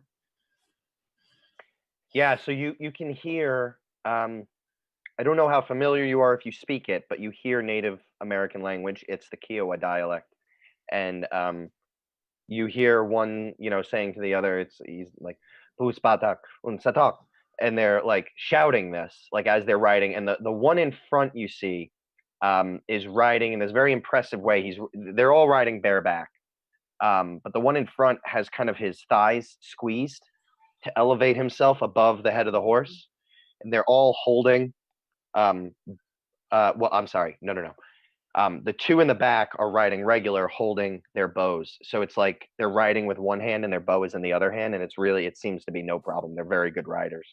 The one in the lead is holding a rifle. All right. I'm going to shoot him. Oh, okay. All right. Okay. So now this I'm a little bit rough at. What oh wait, is it in their sheet? Oh, let's see. What Yeah, are you trying to find? No, so I know what these guys, what their stats are. So I'm just going to it. I read this and I can't remember now. I'm trying to basically remember what determines the purple die. Is it? It is the range. Oh, it is just the range. Okay, just so it the has range. nothing to do with the person you're attacking. No. Okay, so at 2 range bands, that's considered Is that medium? They're a medium. medium. So that's 2 purple. That's dice. perfect. 2 Okay. purple. So that's what you got. So I got you 2 purple dice set up. Now I am going to add a single setback because of the dust storm Okay. that they're riding out of as you see them, because you're taking this shot fairly early. They're still 60 feet away. So Okay. I'm sorry, they're 80 feet away. 2 range bands. So yeah, you're gonna get 2 purple and 1 black. And do we have, we have a light side. I'd like to flip a light side point since I have the drop on them. They have no reason to. Yeah, you're laying down on the rock. I think you actually set that up perfectly to have the drop on them. So yeah. Actually, you know what? I'm sorry. You don't have to use a light side. You can. The light Okay. side, though, is for no reason. I'm going to add you a boost because you have the drop on them. Cool. So do I need to mark up the boost myself? No, I actually just did that. Cool. But if you do want to use that light side point as well, just because, then you do have to click that yourself. Do I want to? Yeah, I'm going to use it. And Sam, if she uses that, it automatically does the upgrade, right? Nope. If you click it, okay. you'll want to click the upgrade on the dice. There we go. Yeah, I'm going to use it. Okay, so I added the upgrade and I added the boost. I have the setback and 2 purples. You can roll your ranged heavy. Oh, no way. Okay, so you take a strain. All right. And you miss. So I miss. So I misjudge. I guess his horse suddenly speeds up. Yeah. And it throws my aim off and it zings right past his ear. So wait. Yeah, did you have ranged heavy correct? Because we did talk about that earlier, so I think you did. Yeah. I did, and so So that dice result, so it could just be roll 20 messing up, but how many ranks do you have in ranged heavy? So I have 2 ranks in ranged heavy. What did you set for the I think when you go in your weapon, I must have done. You have to set a skill for it, right? So So like if you go to your weapon, right, and you go over to the right hand side, the second one down, it says skill. Oh Yeah. Would it- Oh, I still have brawl in Okay. there instead of. Yeah. Oh man. Yeah, Okay. I would change that because there's no way. Oh. I was like, I have this other one wrong too. Yeah, I was like, what? That's a really bad roll for. See, because I was like, Edge of the Empire doesn't line up exactly. Like they have shotgun, rifle, and pistol. yeah, Which for me, rifle and pistol are light and heavy, but shotgun doesn't really fit in. So I was going to Right. make lightsaber be shotgun because it's not going to be getting used for anything else. Right.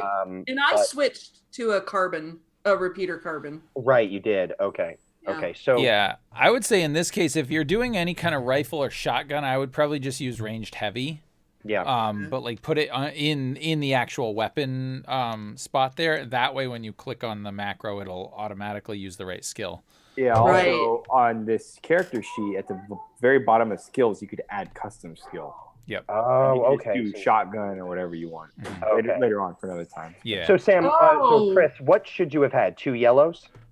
Yeah, 3 because I upgraded. And her agility, Oh, she needs to re-roll the whole thing because her agility should be used, and it was using brawn. yeah. Oh, okay. Yeah. Yeah. Just re-roll the whole thing. Give me 1 second. Let me just do. Okay. Do. Yep. Do. I was like, unless that 'Cause gun in the picture is just that's the worst hired gun person ever. Yeah. That's like ingot level bad. That's like Now, do we have to reset the destiny die somehow, or No, will it- you're fine. You're fine because it's still 6 and 0, Okay, and I do the upgrade manually, which is, I guess, is why they probably do that. That makes sense. sweet. So you can All just right. go ahead and roll. I have you all set. Once Cool. you fix, yeah, there you go. Much better. Much better, much better. So you still take that mental strain. Yeah. Staring in, so that doesn't change. But wow. Okay, so what's the damage? So the damage is 7, and Plus crit is 4. 3. And the You crit get, is you get a three. you get a damage per success. Yeah. Oh, just the damage per success. So straight up. Yeah, it's so Okay. 7, 8, 7, 9, 7 10, base. 11. Yeah. plus 11 three. damage. Yep. So 7 base plus each success. That's 1 damage. Yeah. Ah, So wow. What's So- the total then? So 11 damage, and then you'd subtract whatever the NPC soak is, and that's how Right. many wounds they'll take. Okay. So I still don't really understand crits. That's when you get advantages, right? Yeah. You get 3 advantages, and then that activates the crit. If you want to, yeah, or a triumph. Depending on. Yep. Oh, cool. Yeah, depending on the weapon, when it says crit and it has the number, that's how many Yeah. to activate. So both of mine were crit 3. So yeah, cool. Okay, so you hit the Kiowa warrior. It's a good shot. So you said 11 damage minus their soaks, and that's okay. So yeah. So just so you guys know, this is a new system. So I want to not a new system, but a new skinning. So I just want to keep everybody clear. This is the Apache warrior skill set in the Edge of the Empire readout. And he has a soak value of 2. They don't wear a lot of armor. And a wound threshold of 8. So with the soak value from 11, that makes 9. You bring him below his wound threshold. You are eliminating this opponent. Yeah. And remember to aim next time. Yep. Yeah. Get that boost. Oh, that's right. Well, So- I did. Oh, I guess. Well. And if you're yeah. standing still and you're not planning on moving, do it twice. Yeah, buddy. Right. Yeah. So, yeah, I really don't understand that part either because I was aiming, right? I mean, I set Yeah. myself up and We just didn't add the boost to it. I didn't even think about. You just have to about mechanically say I'm aiming and then take that. Yeah. So I have to remember that. That's good. That's a good lesson. But it's a Still, I lethal took it shot out. anyway. Yeah, you couldn't have done any more. So, So, and I think the threat is obvious. The threat is that I gave away that I'm there. oh yes, you're right. So you know what? Don't worry about the strain because the threat is that now they know you guys are here. Uh-huh. So what you guys see, well, actually, preacher, you're standing. Do you think you can see them? Yeah, I would imagine after I hear the gunshot, I would turn into the direction. I don't think I would have been looking at them or noticed them until she fired, but then I would turn and see this group So, coming. Doc, Oh, you're kind of in it. Like you're still bandaging him up. Like you had poured the alcohol on him and he woke up, and now you're bandaging him. but so I don't think you turn at all. Like you got to be focused. But preacher, you look to your right and you see this body like flying off a horse. Like, imagine a guy almost standing on a horse getting shot in the chest. You see him just poof, right off the back of the horse. But doctor, you hear pow, and then thud. Hearing this, he would like look at the guy and he would be like, "Do me a favor, stay here and be quiet." And he would like push him back a little into like the rock where he was in. And I'm gonna lay down right next to him and just take out my shotgun. Okay, so you're a trap. You're not attacking. You're setting yourself up. But now I believe we will need to do a proper initiative order. So if you guys can roll for me that the same way Anthony and Sam had us do it last time, like with that. Maybe they can remind us exactly where they had to go to do that. Yeah, so it's under the combat tab. The very first section on there says initiative, and you have either cool or vigilance. So you'd want to. I mean, I think at this point, are they more reacting, or do you think they're getting a chance to plan? Because if they can plan, they would use cool. If they're more just reacting to the situation, then it would be vigilance. Yeah. I think I would be reacting, so I would just use. I think Father Elijah would use vigilance because he's like, "What the hell?" Yeah. So what I'm going to say is Father Elijah uses vigilance. The other two use cool because you've already fired Evie. So your main thing for you is just to stay cool. And Doc, you are not. No, this is not your normal scenario. So I think you, in general, just need to stay cool. Not that it matters, but Evie, did you have 2 purple set in your dice pool and a setback? Oh, that's me. Well, because it didn't. But the weird thing is, it didn't count it for. Yeah. So that looks like that's in her dice pool up at the top. Yeah, that looks right. Okay, so we're still good. It's still 2 successes. Yeah, it's still 2 successes. I would just make sure if you ever add dice, just to always clear it afterwards. Yeah. Now, why does? Oh wait, no, it's not. And right, also, you know what? Also, I think boot. Chris, did you click on in your skills tab under cool? Yeah, you're muted, but Chris, you notice how theirs say initiative vigilance, initiative cool. Yours just says cool. That's why. Rory, you might have had the dice pool still set, I did. But that's why. So yeah, that's why I counted it. Yeah, because otherwise initiative is separate. Make sure you go to the combat tab. Yeah, combat. Chris, you're muted, by the way. Yeah. Oh, I am. Yeah. I was like, I totally forgot again. Sorry. No problem. Do you want me to re-roll that? Or? Yeah, re-roll it because it didn't even count it towards initiative. There we go. Yeah. There we go. Okay, perfect. Okay, and now I need to roll theirs. Oh, so I'm tied with Doc. Rory, if you didn't put their stats in as NPCs, that's okay. Do it. Yeah. So for them, it's going to be vigilance. They have skills, which they don't actually. They have riding, rifle, stealth, and survival. So they don't have vigilance, oddly enough. But they do have. So that's coming from cunning. No, willpower. Willpower. Okay, got it. All right. So that's going to be. So I'm going to roll this twice. 1 for each. Oh wait, no, I need to do this in combat. Sorry. Well, for you as the GM, I mean, you could literally just roll, like put it up in your dice pool and roll. It's the only. It only matters. The reason I want that when I run the game is because I can use the initiative tracker in Roll20. Right. And if you do it on the initiative tab, it can actually load into the initiative tracker. So we got 1 success, 1 success, 3 advantages, 1 success, 3 advantages, 1 success, 1 advantage, and 3 advantages. 3 successes. So they go first.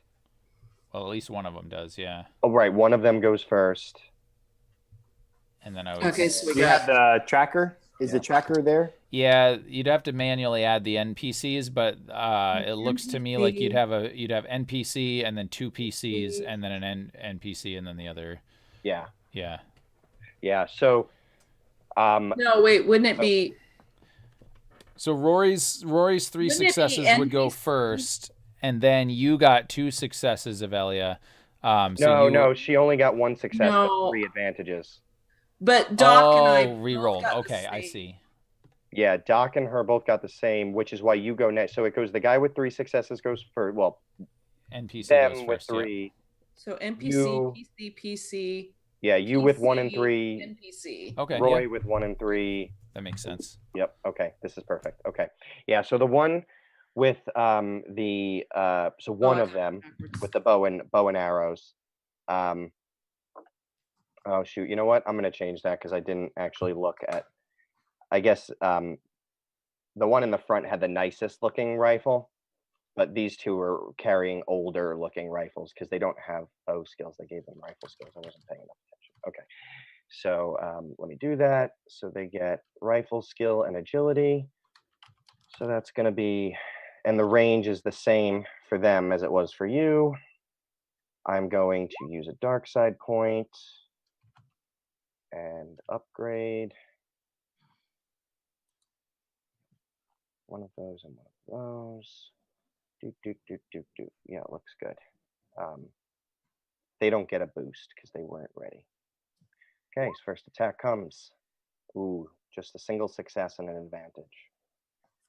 Okay, so the success is going to do, the rifle does, so it does whatever its damage is listed plus 1 for every other success. So it doesn't have any other successes. It only has the 1.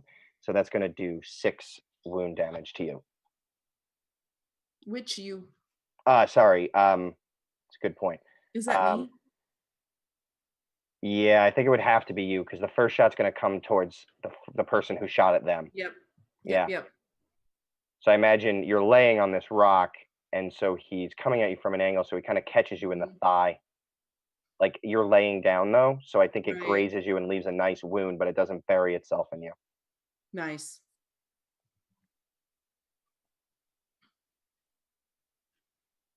And then that is going to bring up a PC turn.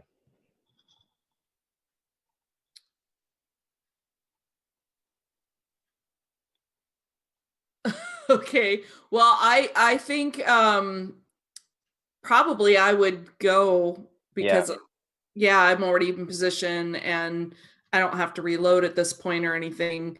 Yep. So I'm gonna fire at the jerk who just shot me. Okay.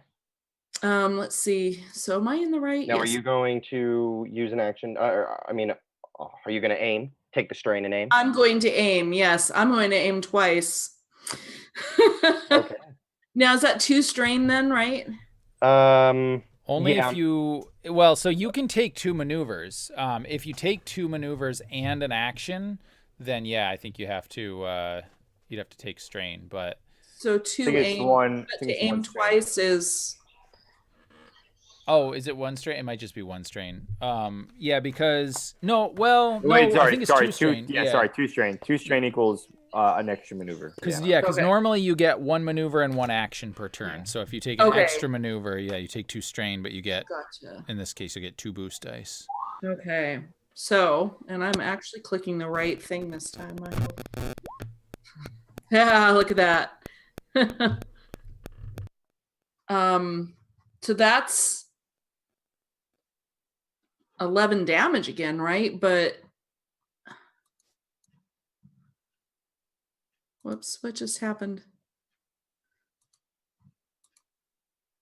Yeah, that's 11.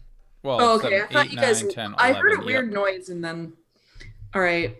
And then it's not enough advantages to be a crit, so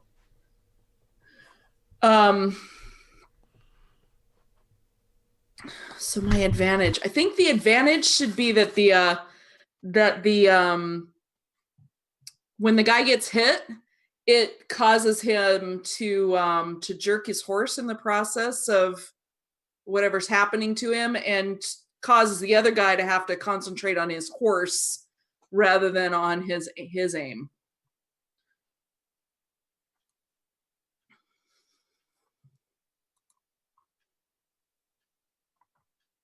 Oh, I can't hear you, Rory. Yeah, Rory, we can't hear you.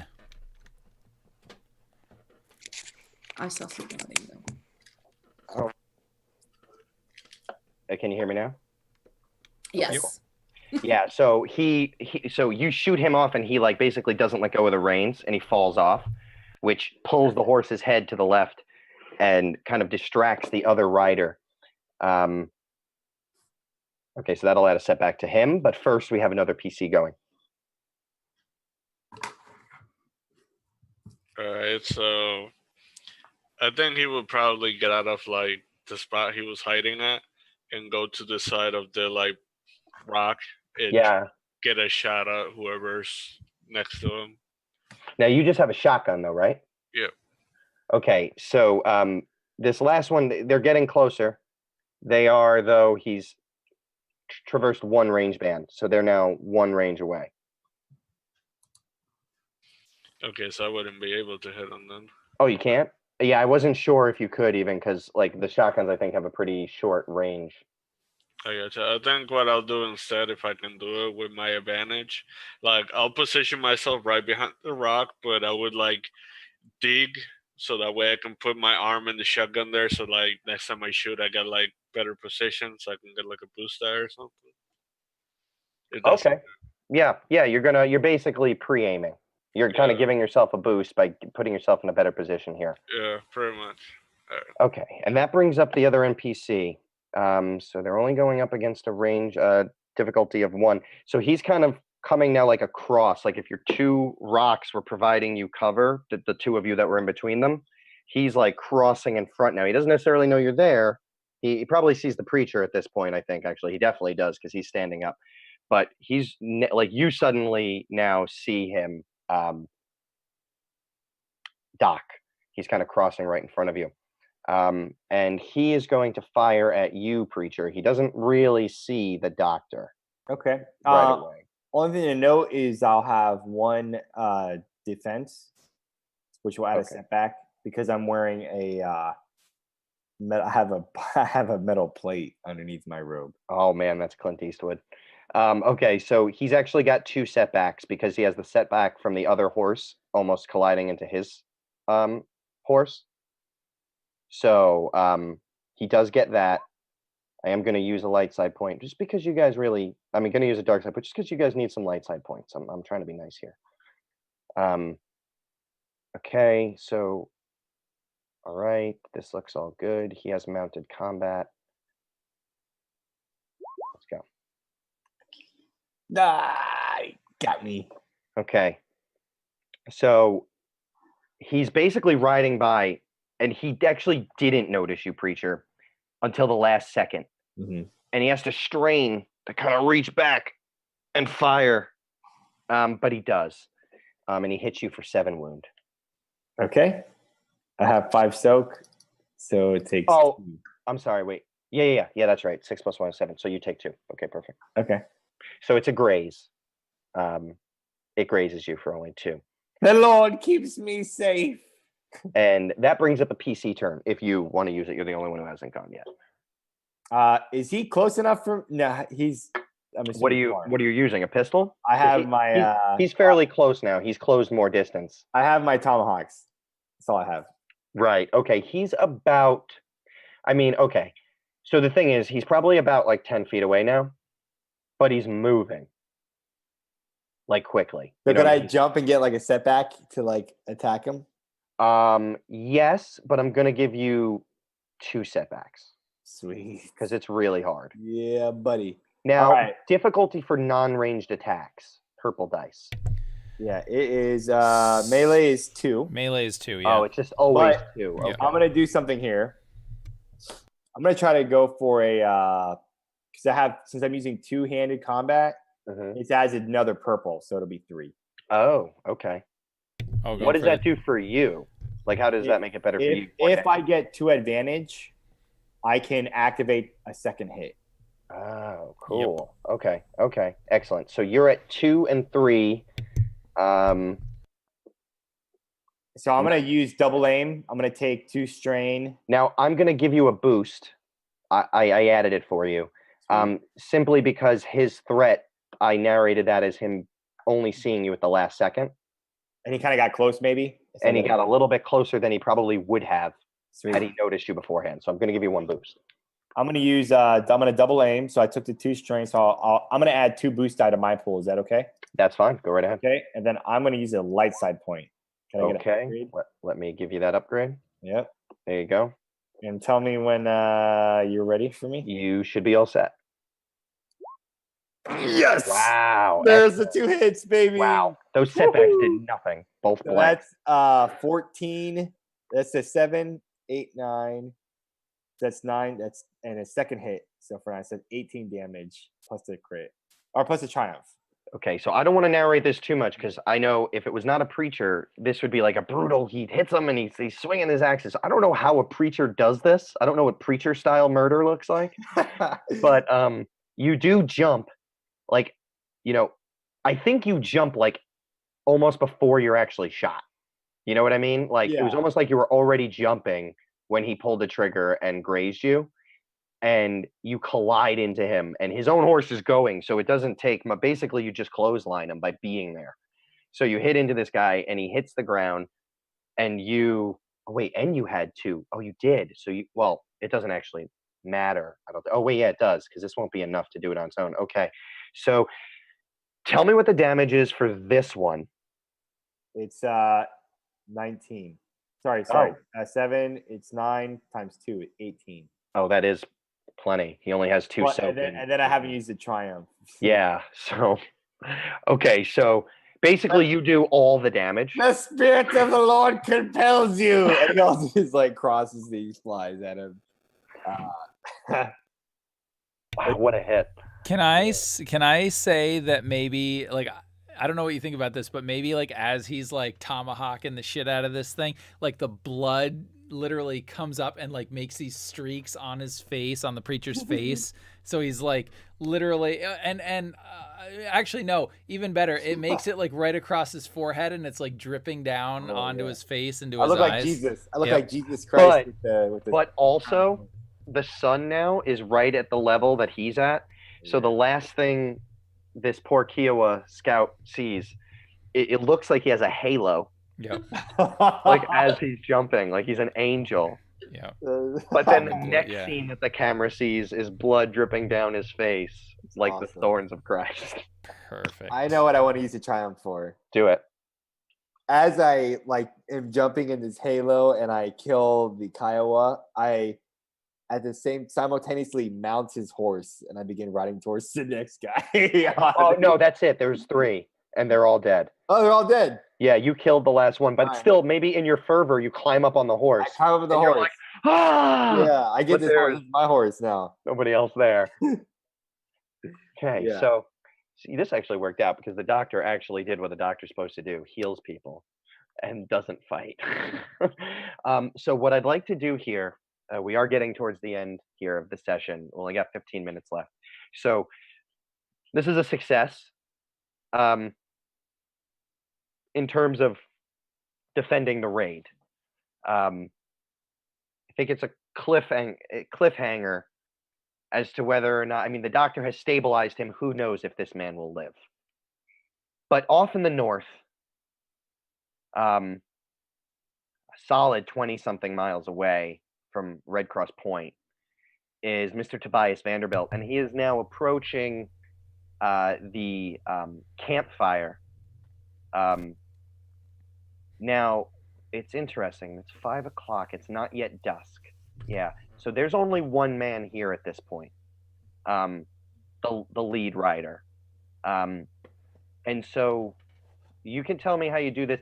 He's seen you coming. You're on the flat plains. I don't think there's any way we could avoid that unless you creeped in the grass and left your horse somewhere else. No. So he sees you coming from a mile away, and he's sitting directly opposite you. He's made sure that he sat back down directly opposite you to watch you approach the whole way. So you'll have to tell me how you approach a man who is sitting there.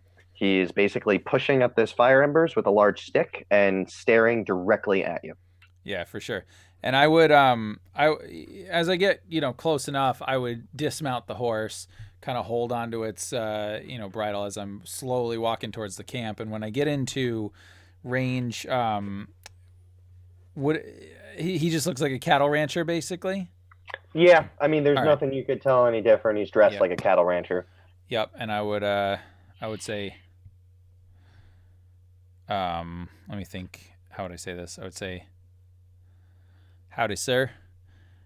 You spare a bite to eat for a man traveling out here in the desert? What a setup. He's a cannibal. Of course, we're about to eat.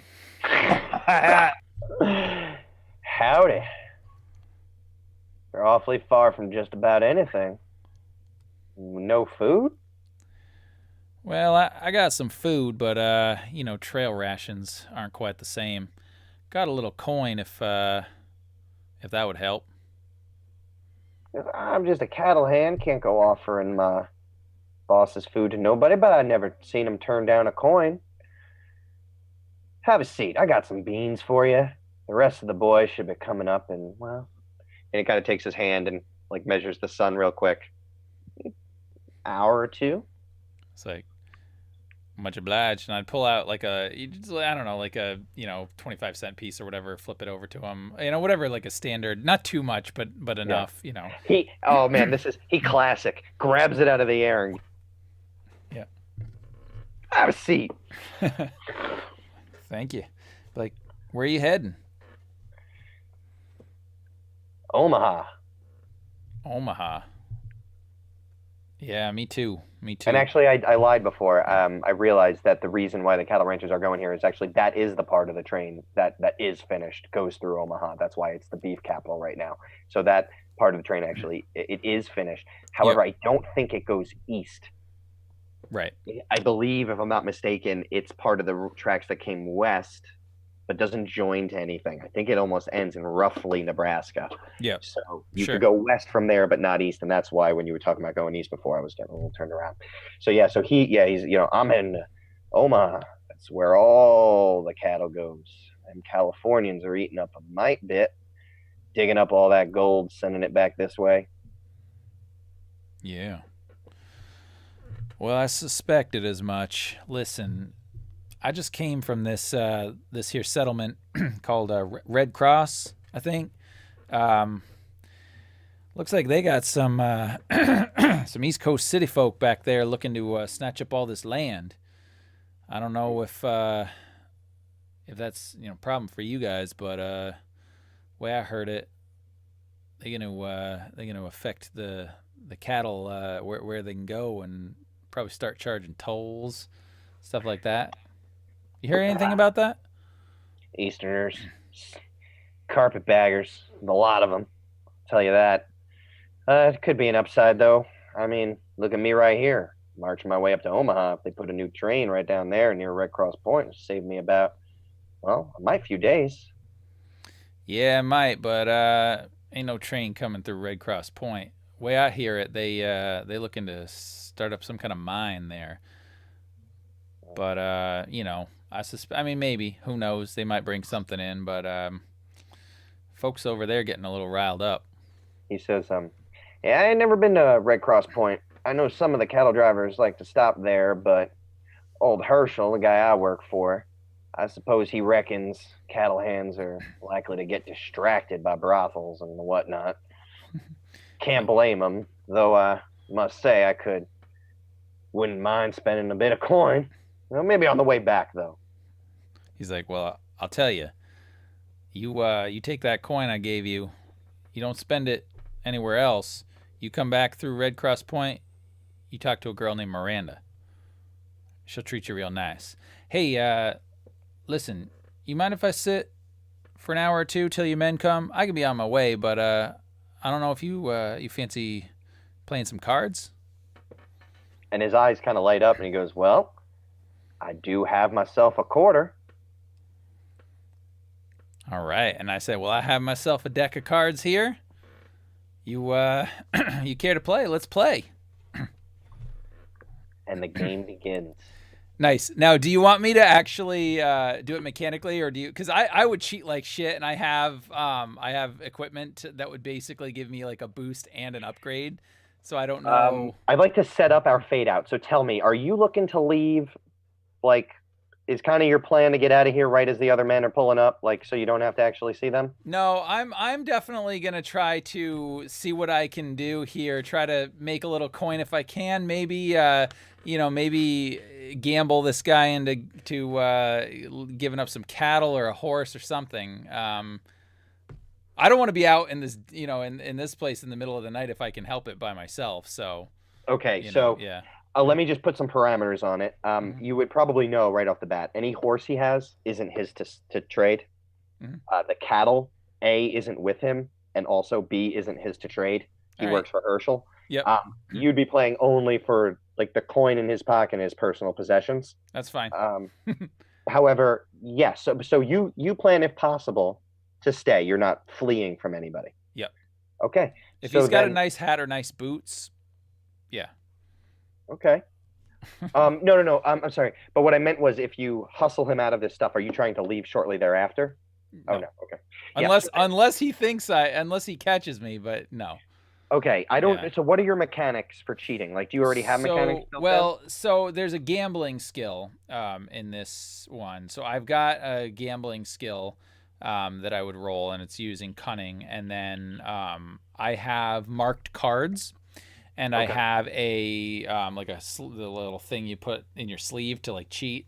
Yeah, that answers my question. I yeah. was going to give you a boost dice for using your own cards, but it sounds like you already have that all worked into your skill set, so I'm not going to give you any boost for that. Yeah, go ahead and just roll. Actually, wait. Sorry, give me 1 second. Yep. This is going to be very easy. He's not the brightest crayon in the box. All right, sweet. And so I get a I'll put it on my own dice roll, but because of the equipment, I get a upgrade and I get a boost. I would I would say probably mechanically what you'll want to do at some point is have him make some kind of like perception or skullduggery check to see if he can notice it. But yeah. So overall, what I'm going to say, and this is where we're going to leave it, we will do, if we do play this again, I had fun, so if you guys want to, I will. Yeah. We'll kind of do the skullduggery kind of from there when his friends get there, because I want to see how that goes. So I'll have to make a note of that. So what we're going to fade out to seeing is basically time kind of rapidly goes by, like you guys start playing cards. And then the next thing you see are like two dudes coming up. The sun is almost down, and you have the quarter again, and you're flicking it, and you're wearing the hat that the guy was wearing, and he's wearing the one with the hole in it. Yeah, and I think they would maybe like call out his name, like, but they think that I'm him because I'm wearing his hat. Yep. Yeah, perfectly. And you kind of turn, and you see these two guys walking up. They're not walking up, sorry, they're riding up. Yeah. And you can kind of hear off in the distance. It's a little dusky now, but you hear like the herd is like 200 feet away or so, but 200 heads of cattle make a lot of noise. Awesome. And that's where we'll fade out to the cacophony of cows. Perfect. All right.